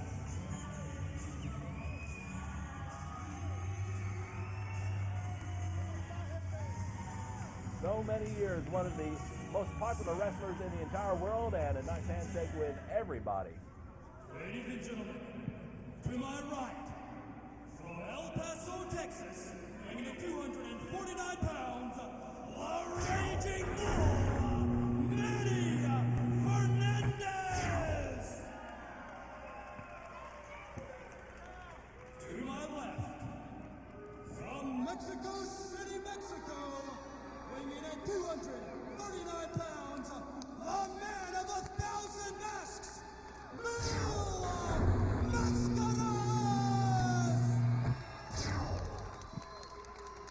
What a great old school introduction by JP. Usually you see announcers introducing the wrestlers while they're on the way to the ring, but this time you don't see this too much. Both men were in the ring before he started the introductions, and I think that's a nice touch. Well, Rob Moore, let me tell you, Raging Bull Manny Fernandez, he's walked both sides of that fence. He's been a notorious rule breaker, rough and ready. Some of the most hardcore matches I've ever seen in my life have involved Raging Bull Manny Fernandez. Innovator of the Mexican Death Match, which he had a match with in Crockett Promotions where he fought Abdul the Butcher in one of the bloodiest contests I've ever seen in my life. But he can also get down and wrestle technically. And I'm not exactly sure which Raging Bull we're going to see tonight. Well, that is a very good question, Paul. I'm Rob Moore, Paul Lewis beside me, and we are, I think I feel safe in saying this, that we are both in awe of the talent in the ring from Manny Fernandez and from Neil Mascaras. I mean, Neil Mascaras, you're talking about a legendary wrestler. You're talking about a legendary movie star in his native Mexico. He's made more than 30 movies, all while wearing his mask. People say The Rock is a movie star. Personally, I don't think The Rock can hold a candle to Neil Mascaras. What, with acting ability or in terms of sheer star power? I would have to say both, actually. Oh. Well, no slight to The Rock, but Neil Mascaras, he's been there, done that so many times over. Well, Neil Mascaras, 30-plus years in professional wrestling. Started in the 60s, brought Lucha Libre over to Japan, helped popularize that style of wrestling over in Japan. He was one of the only wrestlers to be able to wear a mask inside of Madison Square Garden. When he faced the legendary Spoiler at that time, the Spoiler had to unmask. Neil Mascaras got permission from the New York State Athletic Commission to wear his mask during his match, not to break the Lucha Libre tradition. Because once that mask comes on, until you lose it in a match, that mask stays on. Yes, indeed. Neil Mascaras, as his nickname says, he is the man of 1,000 masks. He grew up idolizing another legend in Mexican wrestling, El Santo, the man with a silver mask, and who is still represented in Mexican rings today by his son, El Hijo del Santo. But Neil Mascaras, you say the name, and people immediately think Lucha Libre. And there he took Manny Fernandez down with a float-over arm drag, and he always does a clean break from the ropes. Once his opponent gets to the ropes, you will not see Neil Mascaras. Prides himself on his scientific ability and wrestling knowledge, will not break the rules until his opponent breaks his rules first. And the only time I've ever seen Neil Mascaras break the rules is when he retaliates with a flurry of fists to the head. Neil Mascaras always keeping his composure in the ring, always concentrating on what needs to be done, and right now what needs to be done is to get out of that wrist lock being applied by the Raging Bull, Manny Fernandez. Paul, you mentioned how hardcore Manny can be and his legendary battles with Abdullah the Butcher. You look at the man's forehead up close, like we just got a glimpse of right there. His head looks like a road map. It's a road map of his career. You know, for the last couple of years, he'd been feuding in the Northeast with the man-eating beast, Rick Link, who he's tagged with and has feuded with extensively up in the Northeast, and now making his way back to Texas, where he had made a name for himself. And here in LWE Explosion, he's trying to show, I guess, his more scientific side. But every time you see Manny Fernandez get up, he's got that little gleam, that little hint, glimmer in his eye that you don't know if he could snap at a moment's notice. Well, indeed, that look could say, I know something you don't know. But side headlock takedown on Mil Mascaras. As we mentioned earlier, Manny Fernandez, a two-time NWA World Tag Team Champion. He also once held the Southwest Championship Wrestling World Tag Team title in 1981. He teamed up with Chavo Guerrero Sr., the father of Chavo Guerrero Jr., who is currently in WWE. Chavo Guerrero Sr. and Manny Fernandez, former Southwest Championship Wrestling Tag Team Champions. Mil Mascaras, of course, so many titles. A former NWA American Tag Team Champion with Jose Lothario. Four-time NWA America's Heavyweight Champion. Two-time America's Tag Team Champion, once with Alfonso Dantes, once with Ray Mendoza. Of course, the IWA World Heavyweight title, so many other titles. Most recently, the World's Class Tag Team title with Jeff Jarrett in 1989. Mil Mascaras has been at it a lot of years, and the man can still go. And his trips to the United States seem to be more infrequent these days, now that he's getting to the twilight of his career. This may actually be the last time you see Mil Mascaras step foot inside a ring in Texas. But let me tell you something, there's a lot of fans that showed up tonight once they saw Mil Mascaras' name on the marquee outside. I honestly think, Paul, that Mil Mascaras is the man who drew many, if not most, of these fans here, because how often do you get to see an actual living legend in action? Armbar by Mascaras, and Fernandez takes the leg out from under him, and now he drops the elbow inside the left knee of Mil Mascaras. Mueller with the count, but Mascaras gets up. Manny's got that leg grapevine right now. Mil Mascaras trying to take the pressure off by trying to slap on a rear chin lock on Manny Fernandez, but now he reaches over and twirls him over and gets his shoulders down, but just for a 2 count. Great old school match we are seeing here, Paul, at LWE Explosion at the legendary Cowtown Coliseum in the Fort Worth Stockyards, as we see Mascaras now with the body scissors on Manny Fernandez. Mil Mascaras, quite an athlete his entire life. He was into judo at one time. He considered trying out for a place on the Mexican Olympic judo team, and indeed he was good enough that he could have made the team if he wanted to. But he took up professional wrestling, and look at that, driving his knuckle into the side of the head of the Raging Bull. And the Bull didn't like that one bit. But Mil Mascaras, once he got into professional wrestling, that was all she wrote for judo. It was wrestling from there on in. Was he going to plan on wearing the mask if he had made the Olympic team? That's a good question. I'm not sure if the International Olympic Committee would have let him do that. Well, if anybody could have done it, I think Mil Mascaras could have. Indeed, as you said earlier, he broke the mask barrier at Madison Square Garden, going up against a maskless Don Jardine, the spoiler. And Mascaras now, signature move on the head, taking Fernandez down. And Manny had better be careful of those shoulders. And Mil Mascaras is known for a wide repertoire of scientific and wrestling holds, but you can always count on this during his match. His signature moves, if you will, always with that finishing high cross body block off the top rope, that leg scissors where he twirls around on his head, and if, like I said, if his opponent takes a break in the rules, walks for a quick snap side headlock and a rapid repeated machine gun-like punches to the head. I'm pretty sure that's where Al Madrill got that move. He used to do that as well, but I'm sure he got that Madrillization. Watching Mil Mascaras. Look out, elbow into the corner by the Raging Bull, Manny Fernandez. And Mascaras is down in the corner. This match taking its toll on both men.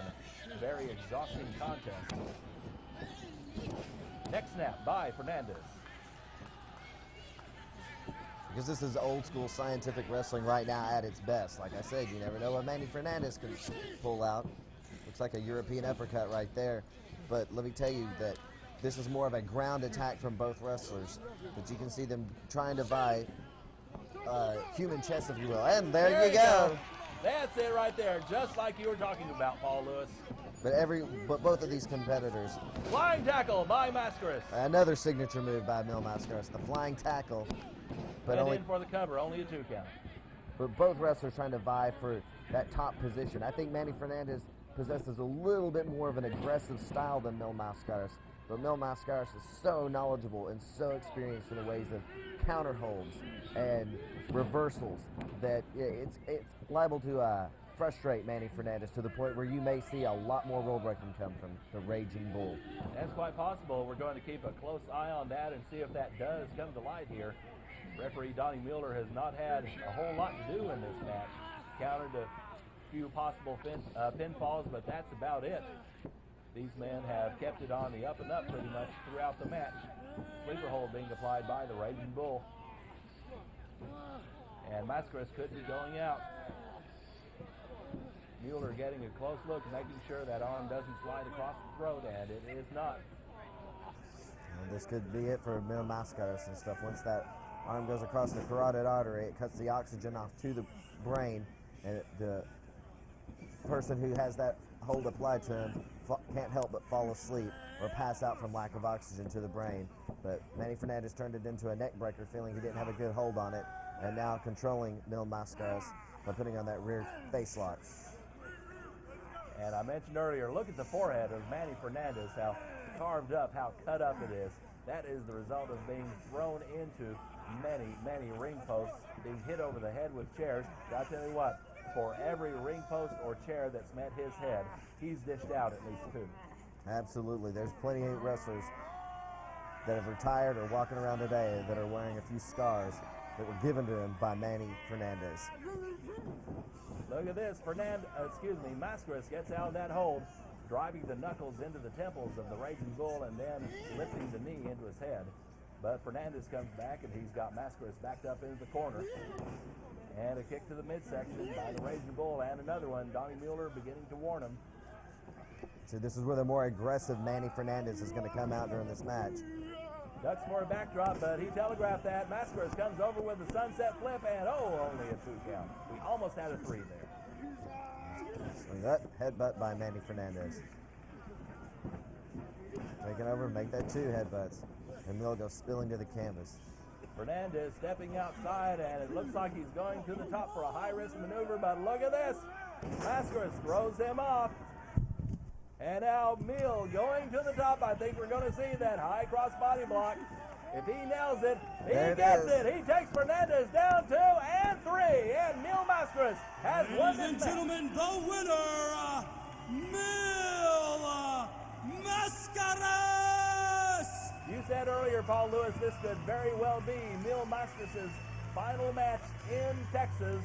But what a match it was, and great sportsmanship on the part of both men, Mil Mascaras and the Raging Bull, Manny Fernandez, as Donnie Mueller raises the hand of the victor, the man in the colorful match. Well, sportsmanship rearing its ugly head again here in LWE Explosion, but I got to hand it to these 2 legends in professional wrestling. That was a wrestling clinic they just displayed in front of all these fans at the Cowtown Coliseum. Well, Manny has the microphone. Let's hear what he's got to say.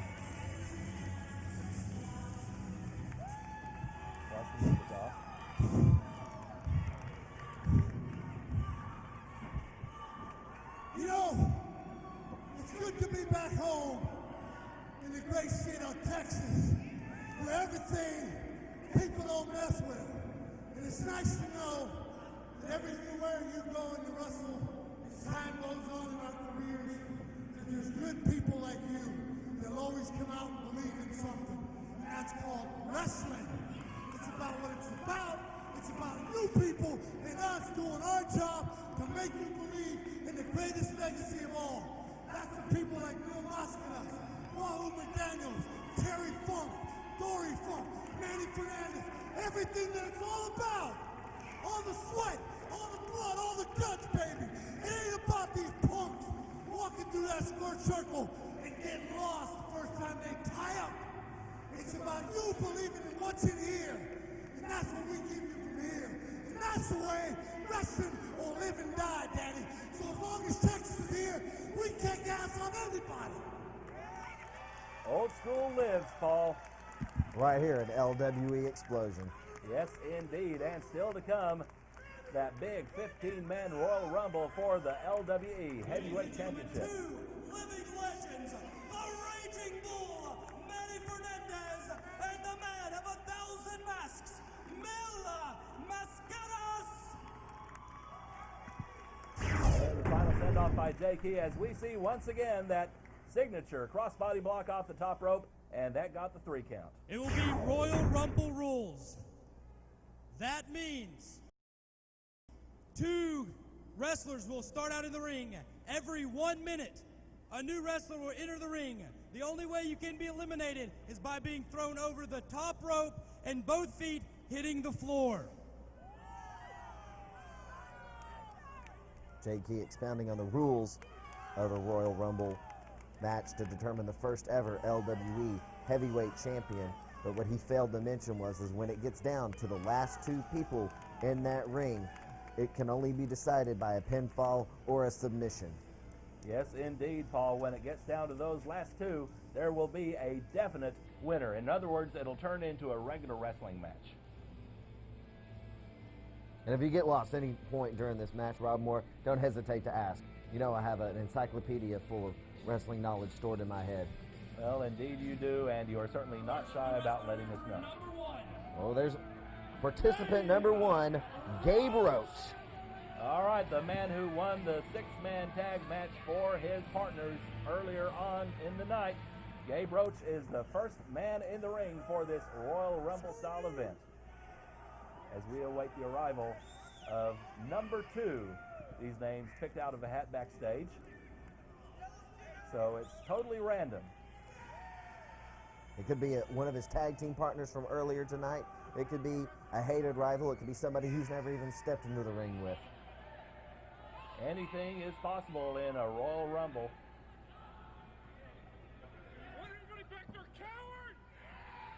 Well, he's asking if everybody back there is a coward. I guess Gabe thinks he can just come out and be awarded the belt if nobody shows up. But believe me, somebody will show up, and somebody is going to show up right now. Let's find out who.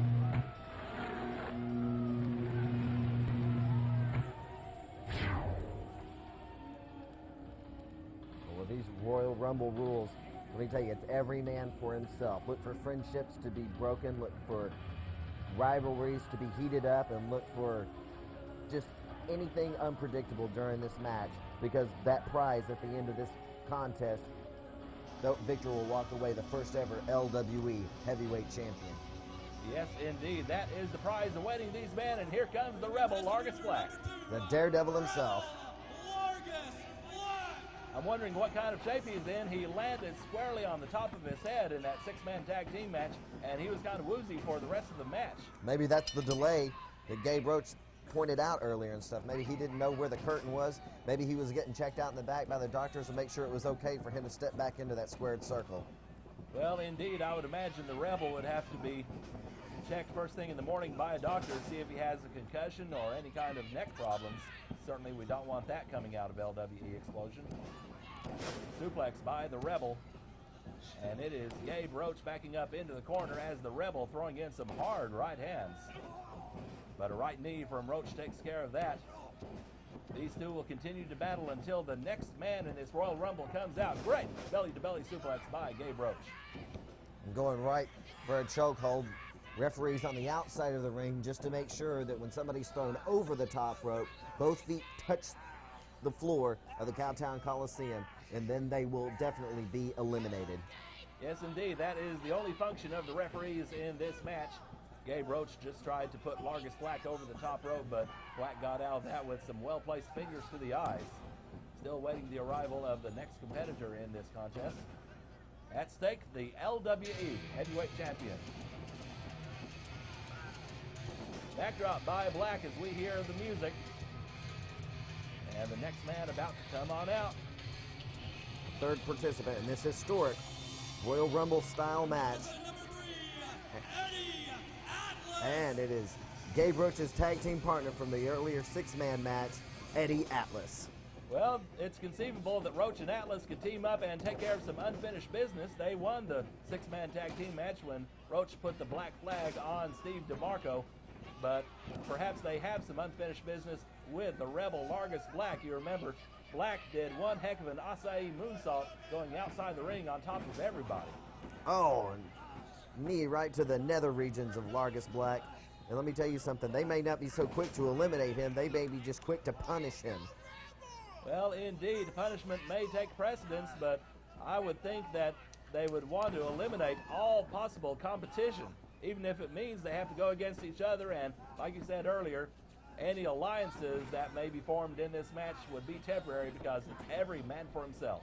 You may see partnerships dissolve. You may see friendships end, because let me tell you something, to walk out of this match and be known as the first ever LWE heavyweight champion will look good on anybody's resume. Well, indeed, it is just a 2-on-1 mugging basically right now with Gabe Roach and Eddie Atlas beating up on the Rebel, Largus Black. Well, Largus Black looks like he's so dazed right now, I'm not even sure if he knows that two guys are beating on him at this point. I'd have to agree with you there, Paul. He's taken so much punishment tonight. But look at this, the Rebel trying to come back with some right hands on Atlas, but Gabe Roach puts a stop to that as we await the arrival of the fourth man in this Royal Rumble. Drop kick to the back of the head, and that can't be doing the Rebel any favors. Absolutely not. There we go, Eddie Atlas with a quick snap suplex, taking Largus back, the Rebel, the Daredevil, down. And he wasn't 100% when this match started, Rob Moore. I have to. Absolutely not. You know, he took a heck of a beating in the first contest of tonight, the six-man match. But let me tell you something right now. This is just what you said earlier. This is just a complete mugging of Largus Black in the middle of this ring. And now we hear music as we await the arrival of contestant number 4.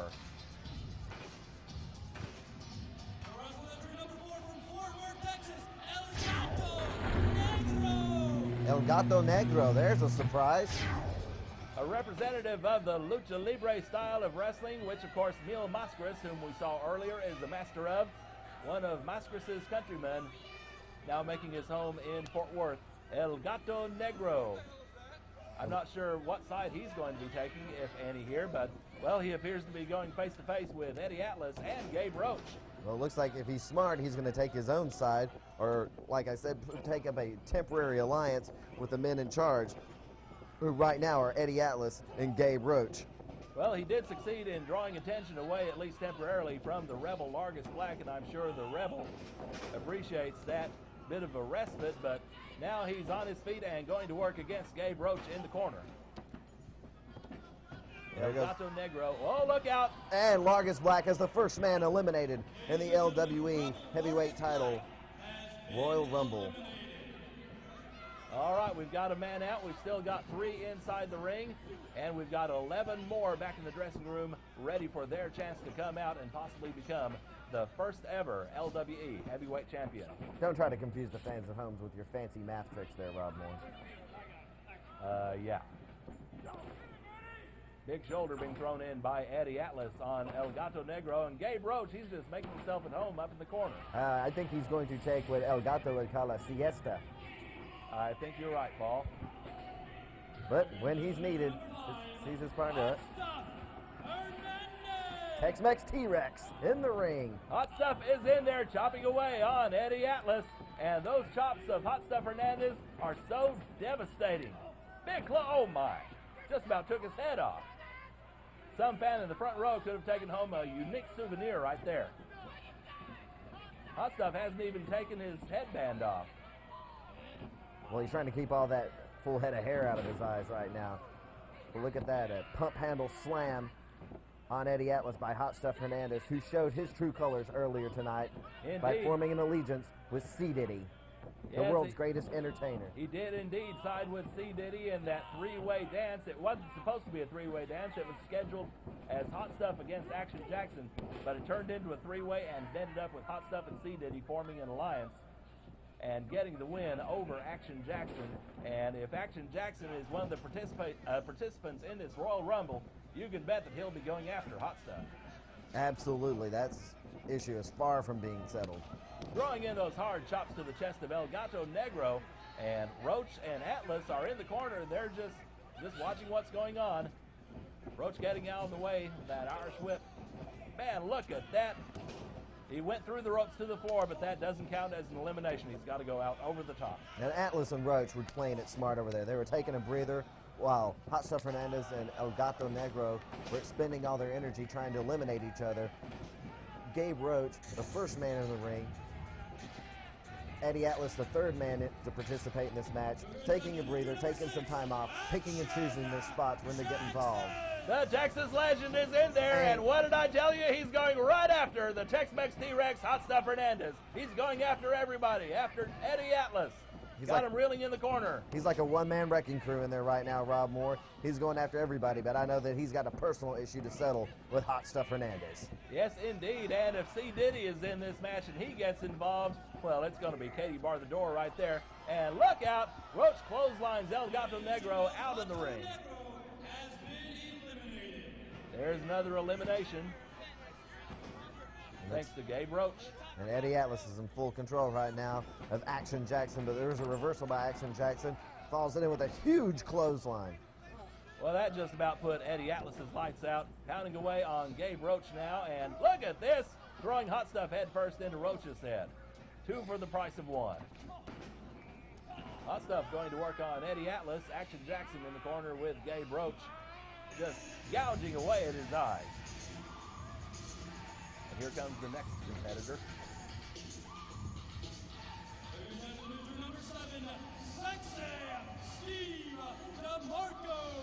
The man who was pinned in the 6-man tag team match has to be out looking for revenge now as he's stepping in the ring against 2 of the men. But he better worry about Hot Stuff Hernandez right now. I don't think he's worrying about much right now because he just got jacked getting into the ring, so to speak. Boy, did he ever. He can forget about Gabe Roach and Eddie Atlas for right now. It's Hot Stuff Hernandez putting the hurt with a camel clutch on sexy Steve DeMarco. Atlas going back in against Action Jackson in the corner. And look at this, Roach with a dropkick on DeMarco. See Gabe Roach staying back in that corner and just picking and choosing his spots. Action Jackson out of the corner, pounding away on Atlas and on Roach. Meanwhile, Hot Stuff throws those huge shoulders into the midsection. Look out, AJ trying to eliminate Eddie Atlas here. He's just about got him over, a little more leverage, but Gabe Roach comes over and breaks it up. See, if I was Gabe Roach, I would have tried to eliminate Action Jackson and maybe eliminate my tag team partner at the same time. You know, 2 for 1, as you like to say. Gabe Roach working on Action Jackson, DeMarco, and Hernandez over against the ropes. Atlas, great leg drop off the ropes on Action Jackson. I'd say AJ is just plain outnumbered here. Steve DeMarco, not one bit of offense since he stepped into the ring, but then again, he was kind of cut short getting into the ring. And that music can only mean one thing, Rob Moore. Indeed it does. The big man from South Africa. The man with the Kong factor, Krusher Kong. Eclipsing his manager, Mr. Big. I think you could eclipse his manager, Mr. Big. Hey, I've been working on my weight. What are you talking about, Rob Moore? Let's get back to the match. Krusher Kong, my goodness, he could clear things out in a hurry. Man, he nails both Atlas and AJ in the corner. Oh, I'd hate to be the last man on that freight train. Oh, no. Well, they're going to have to scrape up Eddie Atlas with a spatula now. Krusher Kong has just made him a part of the mat. And look at this, Hot Stuff holding up DeMarco for Kong. Hot Stuff Hernandez seems to have it out for Steve DeMarco, setting him up for that big man, Krusher Kong, to just wail into him.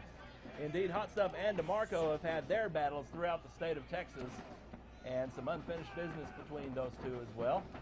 And look at this, Kong with a boot to the throat of Eddie Atlas. That could crush a man's vertebrae as well as his windpipe. 455 pounds, standing on top of your larynx. Rob Moore, I'd be so lucky to have that happen to you. I'm sure you would. I'm sure you would just love that. Next man about to come out. Number 9, Well, wait a second. What's he wearing? C. Diddy, he looks like he's wearing a ICP t-shirt. The International Players Club official t-shirt being worn by C. Diddy. What in the world is going on here?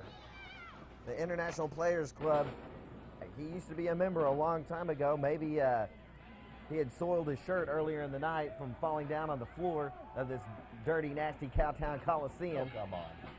Well, oh my gosh. but a freighter right to Gabe Roach's head, knee right in, and that's 360 pounds behind that knee. Boy, no kidding about that. Hot Stuff and C. Diddy now, here they are teaming up against Gabe Roach, trying to get him out. If he goes all the way to the floor, that'll be it, but he hangs on. Gabe Roach, the first man to start off this match. And now we're 9 participants into it. The fatigue factor's got to play a part in how Gabe Roach wrestles the rest of this match. The men who come in later have the advantage because they are fresher, they are not as exhausted. Hacksaw Jim Duggan! Here comes the American hero, Hacksaw Jim Duggan, to the ring as the participant in this LWE Royal Rumble. Look out, DeMarco just gave the sexy kick to one of the participants. Gabe Roach. And Eddie Atlas is now eliminated, throwing for a high cross body block on sexy Steve DeMarco, overshooting him and spilling right to the Cowtown Coliseum floor. Well, Hacksaw Jim Duggan is taking his own sweet time getting in that ring. Steve DeMarco has been Certainly working to his advantage. DeMarco, in the meantime, has been eliminated. So when Duggan gets in there, we'll have him, we'll have Krusher Kong, and they've got a score to settle between the two. C. Diddy and Hot Stuff double teaming on Action Jackson. So what we've got is a replay. There's Mr. Big again, camera hog. Anyway, we've got a replay of 2 of our earlier matches going on in the ring right now. And if you notice something, Rob Moore, notice who's left in the ring. It's all very, very big men. Men that it's almost near impossible to get them thrown over that top rope. Indeed it is. I'm not quite sure who the smaller man is in the ring. It's got to be either Hot Stuff or Hacksaw Jim Duggan as I take a quick look at my notes. And I think Hot Stuff Hernandez is the smallest man still in that ring. Let's see, Hot Stuff is at 285, Action Jackson 287. So by 2 pounds, Hot Stuff Hernandez is the smallest man in that ring, and he is huge. And yeah, I was just going to say, Hot Stuff Hernandez has never been counted a small man in any match he's ever participated in. He can move like a small man. He's a heavyweight with junior heavyweight maneuvers. I'm always fond of saying that whenever I call one of his matches because, well, it's true. And we have our next competitor, Superstar Jared Steele. the athletic perfectionist from Houston, Superstar Jared Steele, now in the ring. And he's going after, well, everybody going after Hacksaw Jim Duggan now. And what even a notch, even if Jared Steele or whoever doesn't come out the absolute winner of this LWE Royal Rumble. Just imagine going to a promoter at the LWE or anywhere else in the world saying, I was the man that eliminated Hacksaw Jim Duggan. I was the man who eliminated a 455-pound monster called Krusher Kong. You can make or break your reputation right here during this match. That would be one heck of a resume if that were to happen indeed. Hacksaw Duggan slugging away at Action Jackson. Meanwhile, Krusher Kong going to work on Hot Stuff Hernandez as C. Diddy got temporarily squashed in the corner a minute ago. Now Krusher Kong going back against Hacksaw Jim Duggan, who throws him headfirst into the turnbuckle.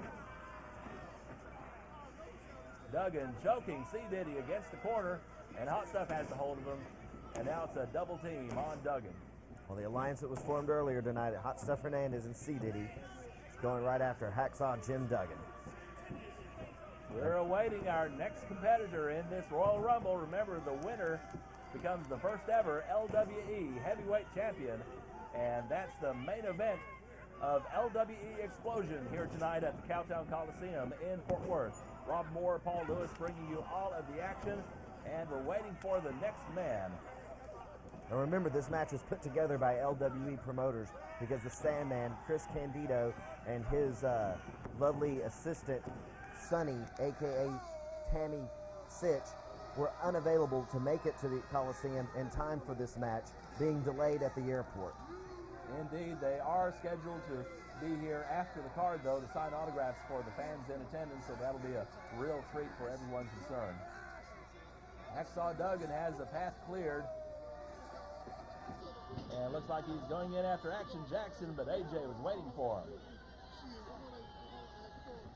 These two date back to the days of the UWF, Hacksaw Jim Duggan, then the skilled top competitor in UWF, and Action Jackson, a young rookie starting out, and now many, many, many years later, in the ring, fighting it out for a championship that holds so much prestige. I think we're about to have a whole bunch of people go out, but everybody holds on. Superstar Jared Steele, very fortunate right there that he was able to hold on to the ropes. Krusher Kong going up against C. Diddy in the corner.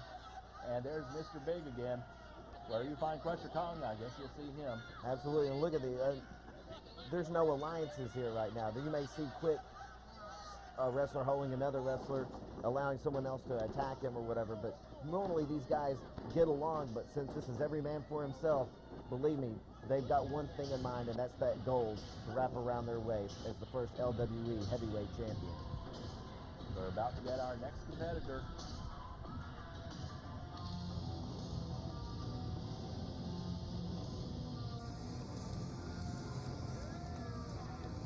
And that's Paul London. Now we have the smallest guy in the match. Yes, indeed. Paul London checking in at 205 pounds. And Paul London has certainly learned from some of the best in the business. He's been trained by men like Dory Funk Jr., Ivan Putski, the exotic Adrian Street. He's been soaking up knowledge from all of them, as well as every veteran he can talk to in the dressing room. And look at this. C. Diddy just splashed Krusher Kong, who was sitting on top of Hot Stuff. Hot Stuff definitely got the worst of that. Do you think? And there he goes again, another splash, and Krusher Kong just... Oh, my. I don't know if C. Diddy realizes that he's squashing his partner, Hot Stuff Hernandez, under all that weight. And here's AJ sitting on top of the whole mound now. That's not C. Diddy, that's Krusher Kong. You're talking an extra 100 pounds.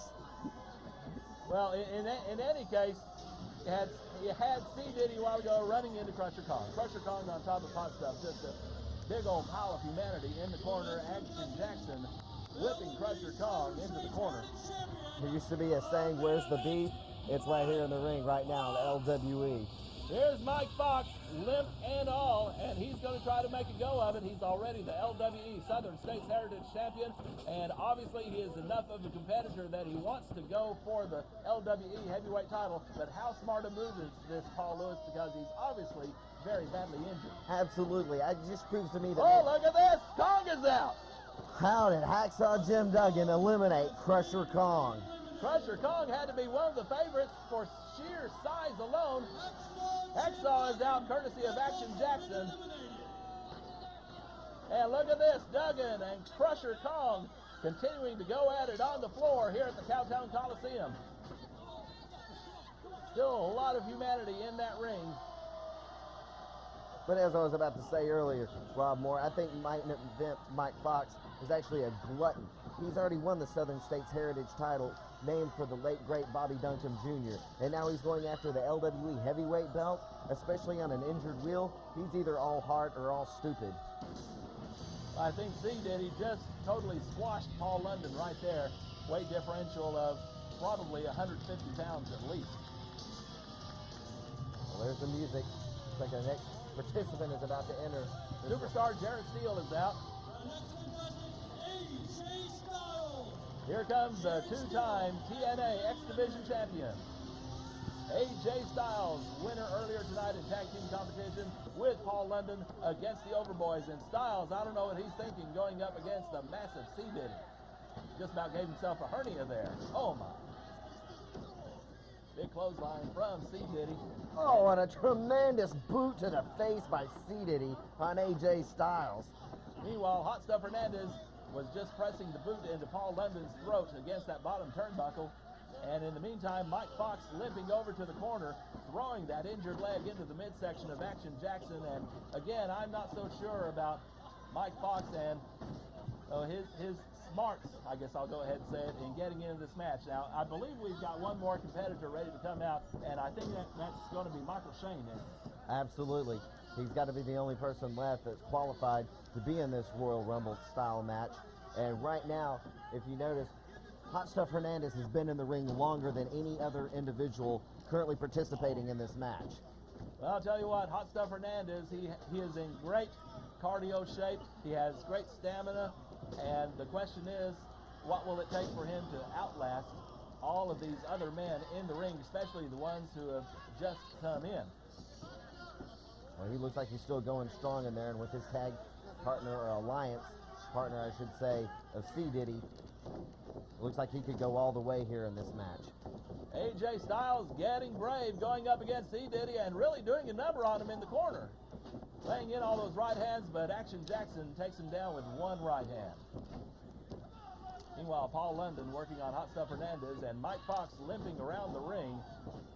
And I don't know, I think Mike Fox probably should have just called it a night. He won the Southern States Heritage title. He has nothing left to prove here tonight at LWE. If he continues tonight, he runs the risk of some serious permanent injury to that left knee. He could walk out with all the marbles, or he could walk out the biggest loser of the night. Or he could not walk out at all and have to be carried out. Yeah, there you go. Well, there he goes, limping over to C. Diddy right now. Action Jackson still in the match. AJ Styles, Hot Stuff Hernandez, and Paul London. And we're waiting the arrival of the last man in the Rumble, which we assume is Michael Shane, probably accompanied to the ring by Rudy Boy Gonzalez. And no doubt, I'm sure Rudy Boy will be quite a factor once Shane gets out to the ring. Mike Fox, I don't know, I don't want to say I feel sorry for the man because he put himself in this position, but, you know, he's probably using his heart more than his head right here. Probably should have Jayla out in his place. Well, I don't think that would have worked at all. I would have enjoyed that. Well, I'm sure you would. C. Diddy running into the corner, but Styles gets out of the way. AJ Styles, oh, look at that big drop kick. Ducks a clothesline. Oh, my.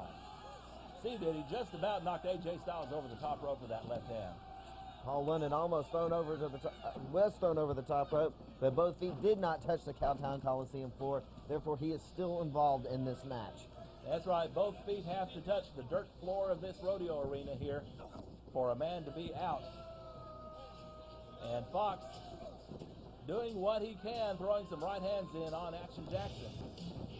And wait a minute. Wait a minute. That's not Michael Shane's music. No, that is definitely not Michael Shane's music. Well, who's coming out then? If that's not Michael Shane's music, who is coming out? Rob Moore, I know whose music that is, and that can't be possible. They're not at the building yet. No, they've been delayed all day. I don't know. This is throwing me for a loop, Paul. Well, that music only fits one person, and that is none other than Chris Candido. But they obviously aren't at the building yet. Maybe the music man got confused and is playing the wrong music.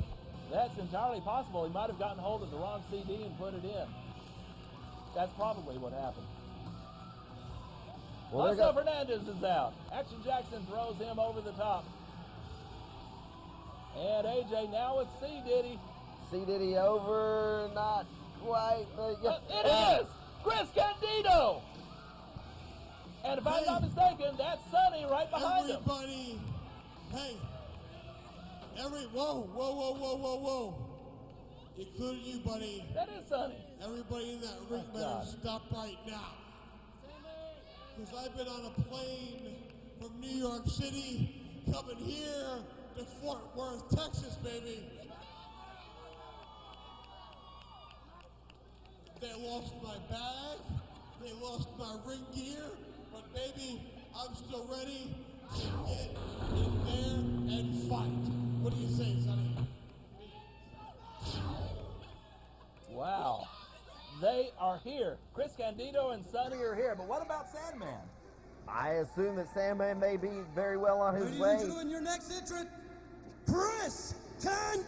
We've already been surprised by Chris Candido showing up to the building. Who knows, Sandman may not be far behind. Oh man, if Sandman shows up here, I mean, I'm starting to think anything's possible here at LWE. And Action Jackson, look at this, just eliminated himself in this match. Stepped over the top rope and went to the floor. What in the world? Candido with a suplex on AJ Styles. Chris Candido poking Mike Fox in the eyes. Lining up, knife edge chop, make that two, a trifecta right there. And now he's playing up to the crowd. It looks like AJ Styles, Paul London, tag team partners earlier tonight when they went up against the Overboys, are watching Candido take over on the injured main event Mike Fox. Well, now Styles and London ganging up on Chris Candido, trying to get him eliminated. Pick him up and flip him over, and that's Rob all Moore, they need to listen, do. listen. Oh my God! No! You don't mean? He is here, Rob Moore. That's right, that music only fits one man in professional wrestling today, and that's none other than the Sandman. The Sandman! That is his music! That is Metallica playing! Mike Fox eliminated. Paul London eliminated. AJ Styles and Chris Candido are the last two men in this World Rebel Styles, and AJ Styles has been eliminated. That Styles means is out. Candido is all by himself in the ring. Sonny at ringside. And I guess before the last participant, who is the Sandman, can enter this ring, the last two men in this ring is the original main event for tonight. Chris Candido and the Sandman. This match can only be won by a pinfall or a submission, and the winner of this match will be the first ever LWE heavyweight champion. Indeed, Paul Lewis, those are the rules. This turns into a regular wrestling match now. And if hearing the music is indeed a harbinger of things to come, we are up. Oh my God, there he is. He is here. He is here with the cane. I'm sure he's got the cigarette and the beer with him. The hallmark of the arrival of Sandman. There goes the beer. And the proverbial smashing the beer can on his own head before he even enters the ring. Did you see that fan pulled that chair right out from underneath the Sandman? I think Chris Candido has some fans out in the audience pulling that chair out from underneath the Sandman. He is the beer-chugging, cigarette-smoking, cane-swinging SOB. He is Sandman. He was once referred to, Rob Moore, as the loins of hardcore wrestling. Indeed, he is a hardcore legend. He is one of the men who made ECW into the legendary promotion that it became. You throw in Chris Candido and Sonny, oh my gosh. We are in for a fight here, fans. Anything's liable to happen during this match with that Singapore cane-wielding freak, the Sandman, and Chris Candido, who is accompanied by the lovely Tammy Sitch, a.k.a. Sonny. Yes, indeed. Politically, look at that. Did he check that man's ID? I don't think the Sandman gives a damn right now. Politically incorrect and damn proud of it, and I guess that's where that fits in. Well, I know your mouth is watering right now, hoping he'll make his way over here, so maybe you can get a beer, Rob Moore. I don't think so. I prefer to announce my show sober, thank you. The Sandman making the rounds around the outside of the ring. And look at that, he's busted himself open. And he doesn't even realize that this is a no-smoking facility either. I don't think he cares. I don't think he cares about anything right now, Paul Lewis, except for getting in the ring and beating Chris Candido and becoming the first LWE heavyweight champion. Well, right now, Sandman, with his well-known long entrances getting into the ring, is just playing psychological warfare right now with Chris Candido. You hit the nail right on the head, Paul Lewis. This is indeed one of the most exciting entrances in all of professional wrestling. The Sandman making his way to the ring, taking his own sweet time. There goes the can. He's got another one. Oh, boy. How many beers does he have in his pocket? Must have some deep pockets, and I'm not talking about money either. Of course not. He spends it all on beer. And he is ready to go. Just boogieing to the music, if you will. Boogieing to the music? I'm sorry, that's the best I can think of on the spur of the moment. But besides that, Sandman climbing over the rails. And there he goes. Candido gives him a push. I guess Candido got tired of waiting. Oh my! Beer can right to the head, and I think that was a full can too. But uh-oh, here comes the chair. I'm sure Sandman hated wasting a full can of beer like that, but if it can bust open his opponent or put him down for a 1, 2, 3, I'm sure he won't mind. Spilling back over the guardrail right down to ringside floor. Look at that. He pulls out another beer. Good Lord. He's got a liquor store in his pants. Now, Rob Moore, I don't want to get personal about the Sandman right now. This is professional wrestling, and those kind of comments aren't welcome. Chris Candido pounding away at the wound on the forehead of Sandman, a self-inflicted wound, I might add. And look out, they're coming down towards our end of things. Oh, my. Well, right in front of us, Rob Moore. Look at that. And Sunny, a slap to the face. That's where Sunny is her most effective, when she can get involved, and believe me, she knows when to get involved. Sandman offering a warning to Sunny. Meanwhile, Chris Candido on the outside of the railing. And yes, indeed, the Sandman and Candido right in front of us as we watch the carnage up close. Look at that, Rob Moore. He almost spilled right on top of me. I want Chris Candido crawling out on the announcer's table right in front of us. Well, we better watch it. I'm getting out of here. Well, I don't blame you one bit, because we have got some real action going on right in front of us. Sandman, I remember seeing Sandman in a Texas death match against Cactus Jack at the ECW arena. And Sandman, he suffered a severe concussion in the middle of that match, but he kept on fighting. There's just so much fight in Sandman. I think what the beer drinking does, Paul, it numbs him to the point where he doesn't care how much he gets hurt as long as his opponent gets hurt. Suplex by Candido. Sandman's the type of competitor in professional wrestling that'll take 3 or 4 punches just to make sure he can deliver one to his opponents. I think Sonny is trying to get a table in there to Candido. Well, I'm not sure. Yep, that's a table. She's got the table inside the ring. That's right. She's got the table to Candido, and I almost hesitate to think what we're about to see here. And she also has Sandman's Singapore cane in hand. Good grief. This means no good for Sandman at all. But Sandman looks like he's regaining the upper hand here. Candido throwing in a right hand. And Sandman, oh my goodness! Threw that Singapore cane, and it hit Sandman right square in the face. If I was going to enter a dart championship, I think I'd have Sonny on my team. No kidding. Or a javelin throw. And look at this. She is choking the Sandman outside the ring. Nearly bending his neck in two. My gosh. Canny quickly running away, and Candido once again going to work on Sandman. Right hand puts Sandman back on the table. I think we're about to see some serious carnage here. Chris Candido's got Sandman set up on that table, climbing to the top rope, signaling to the fans that that's exactly where it's going. But Sandman off the table, hitting Chris Candido with a short clothesline, a right to the top of the head. And Candido is lying there on the apron, and Tammy's still out there with that Singapore cane, trying to hit Sandman with it, but look out, he's got a hold of her. But Candido has the cane. Oh my, hard shot to the back. Oh no, he's going for the ring bell. This could be it for Sandman if Candido hits him with that. Well, these two wrestlers for years and years lived life to the extreme.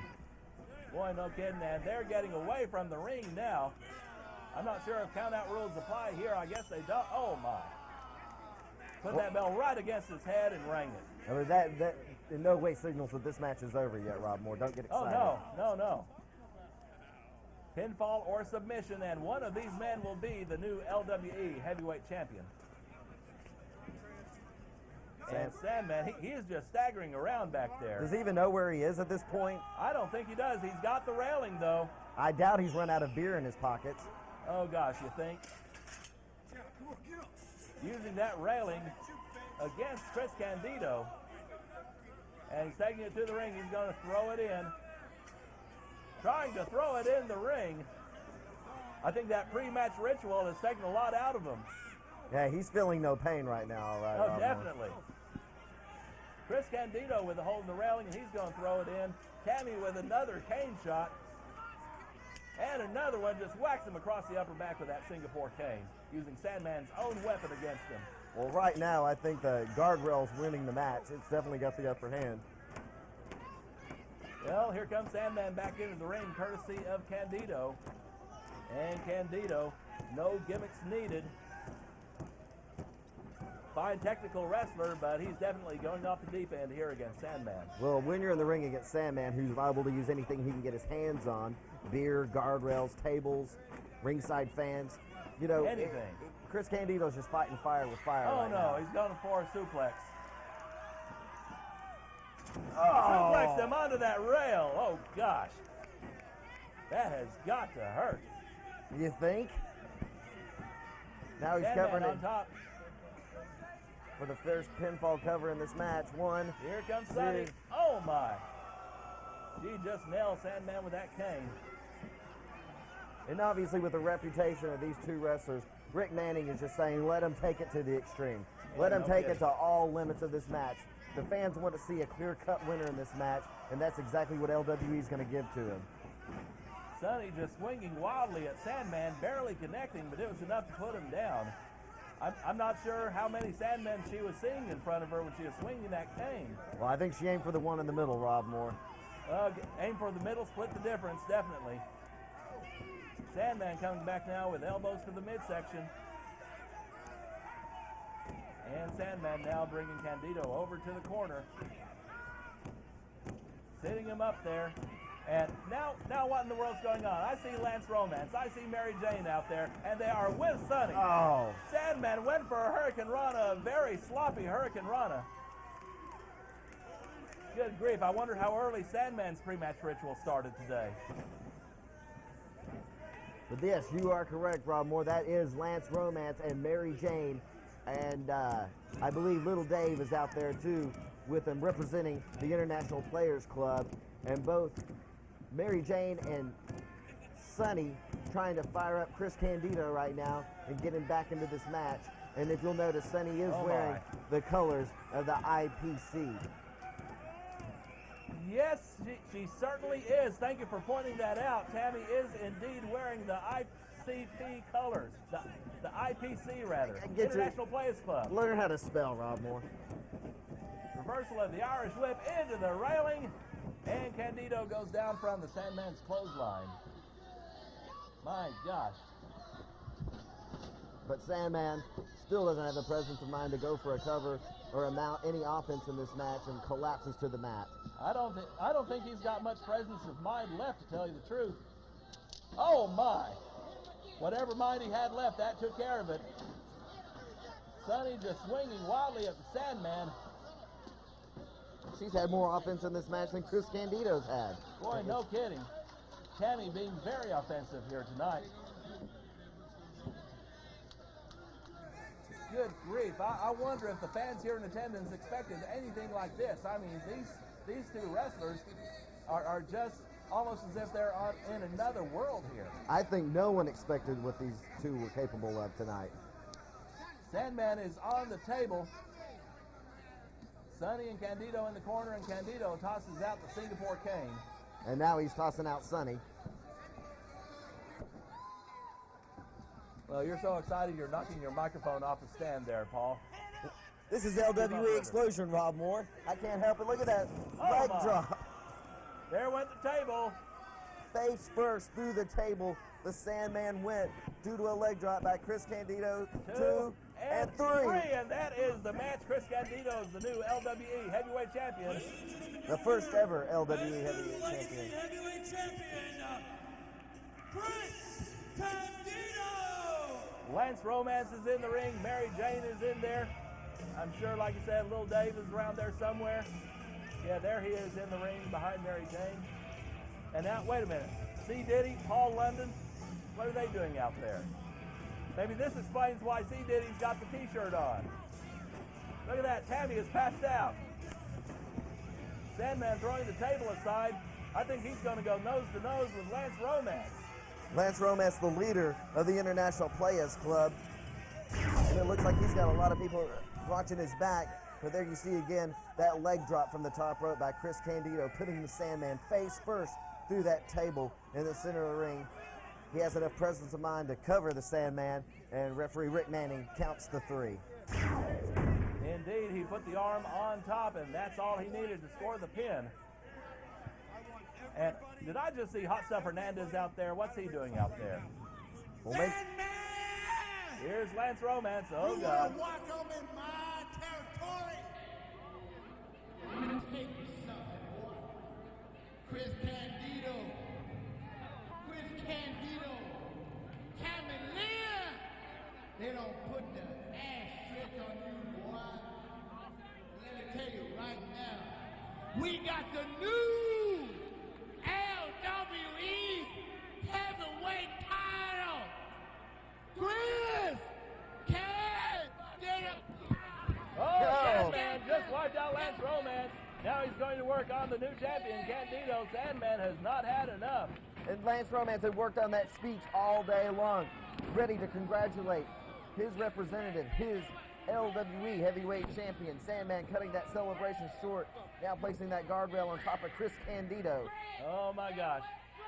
He's going to squash him like a beer can here. Oh, my. Good Lord.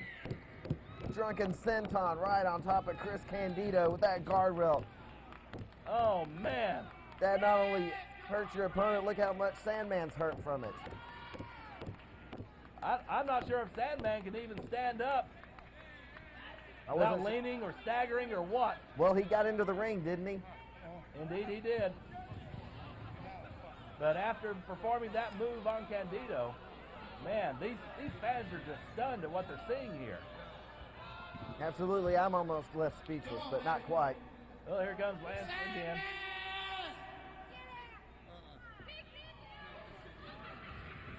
You want to delay the trip. Let me tell you, sucker.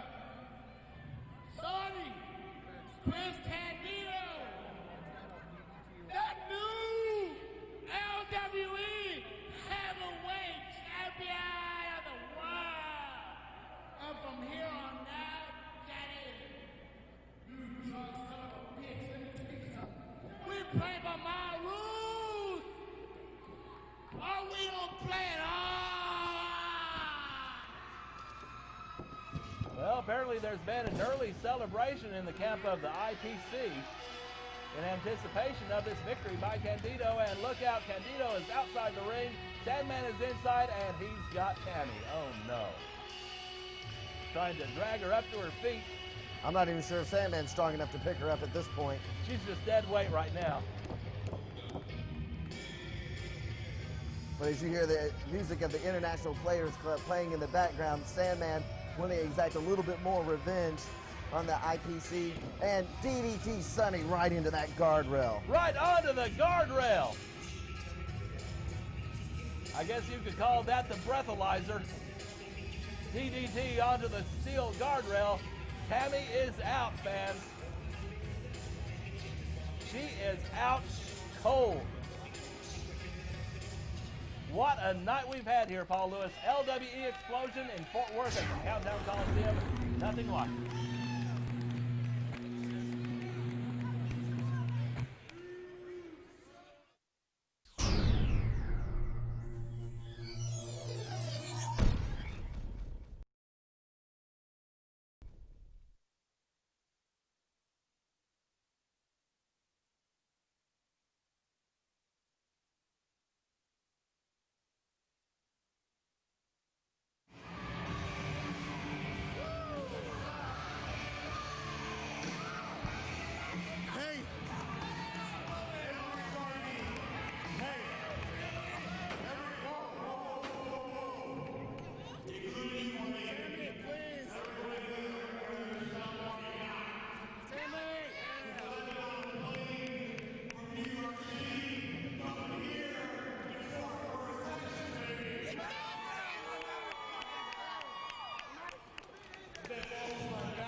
Oh! Take it easy, Candido. Oh! Yes! Oh! God damn it! On, you son of a...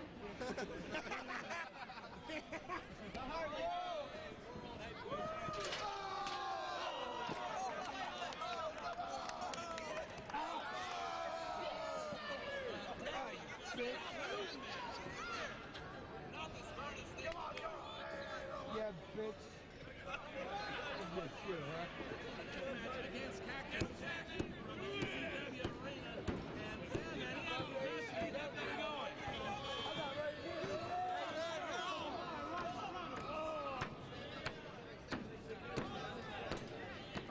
All right, baby.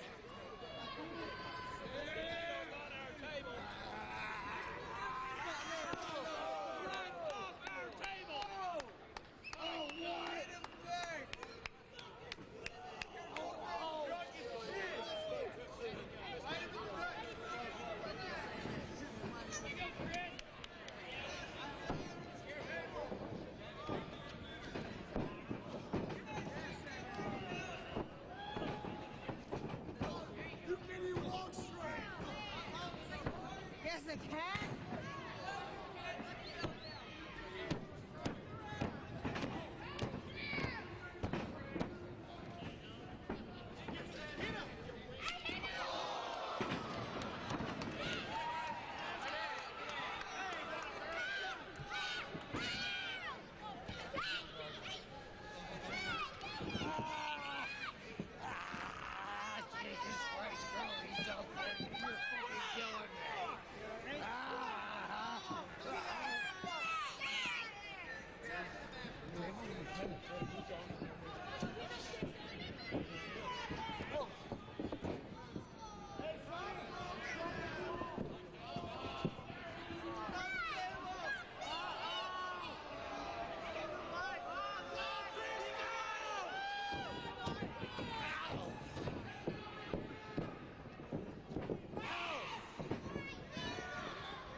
Guardrail.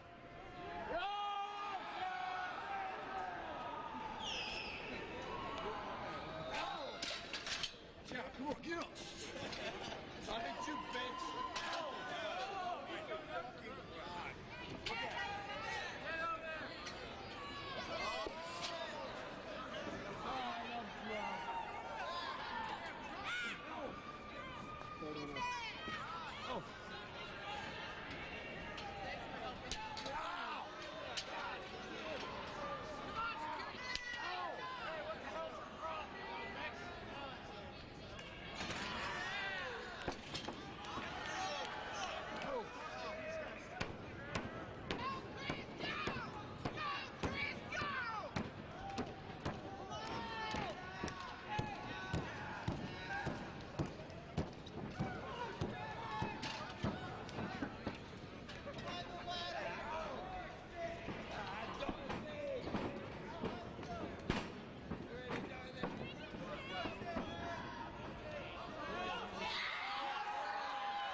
Everybody out of ringside right now. Including you.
watch the hell out. Watch the hell out. Watch this, bitch.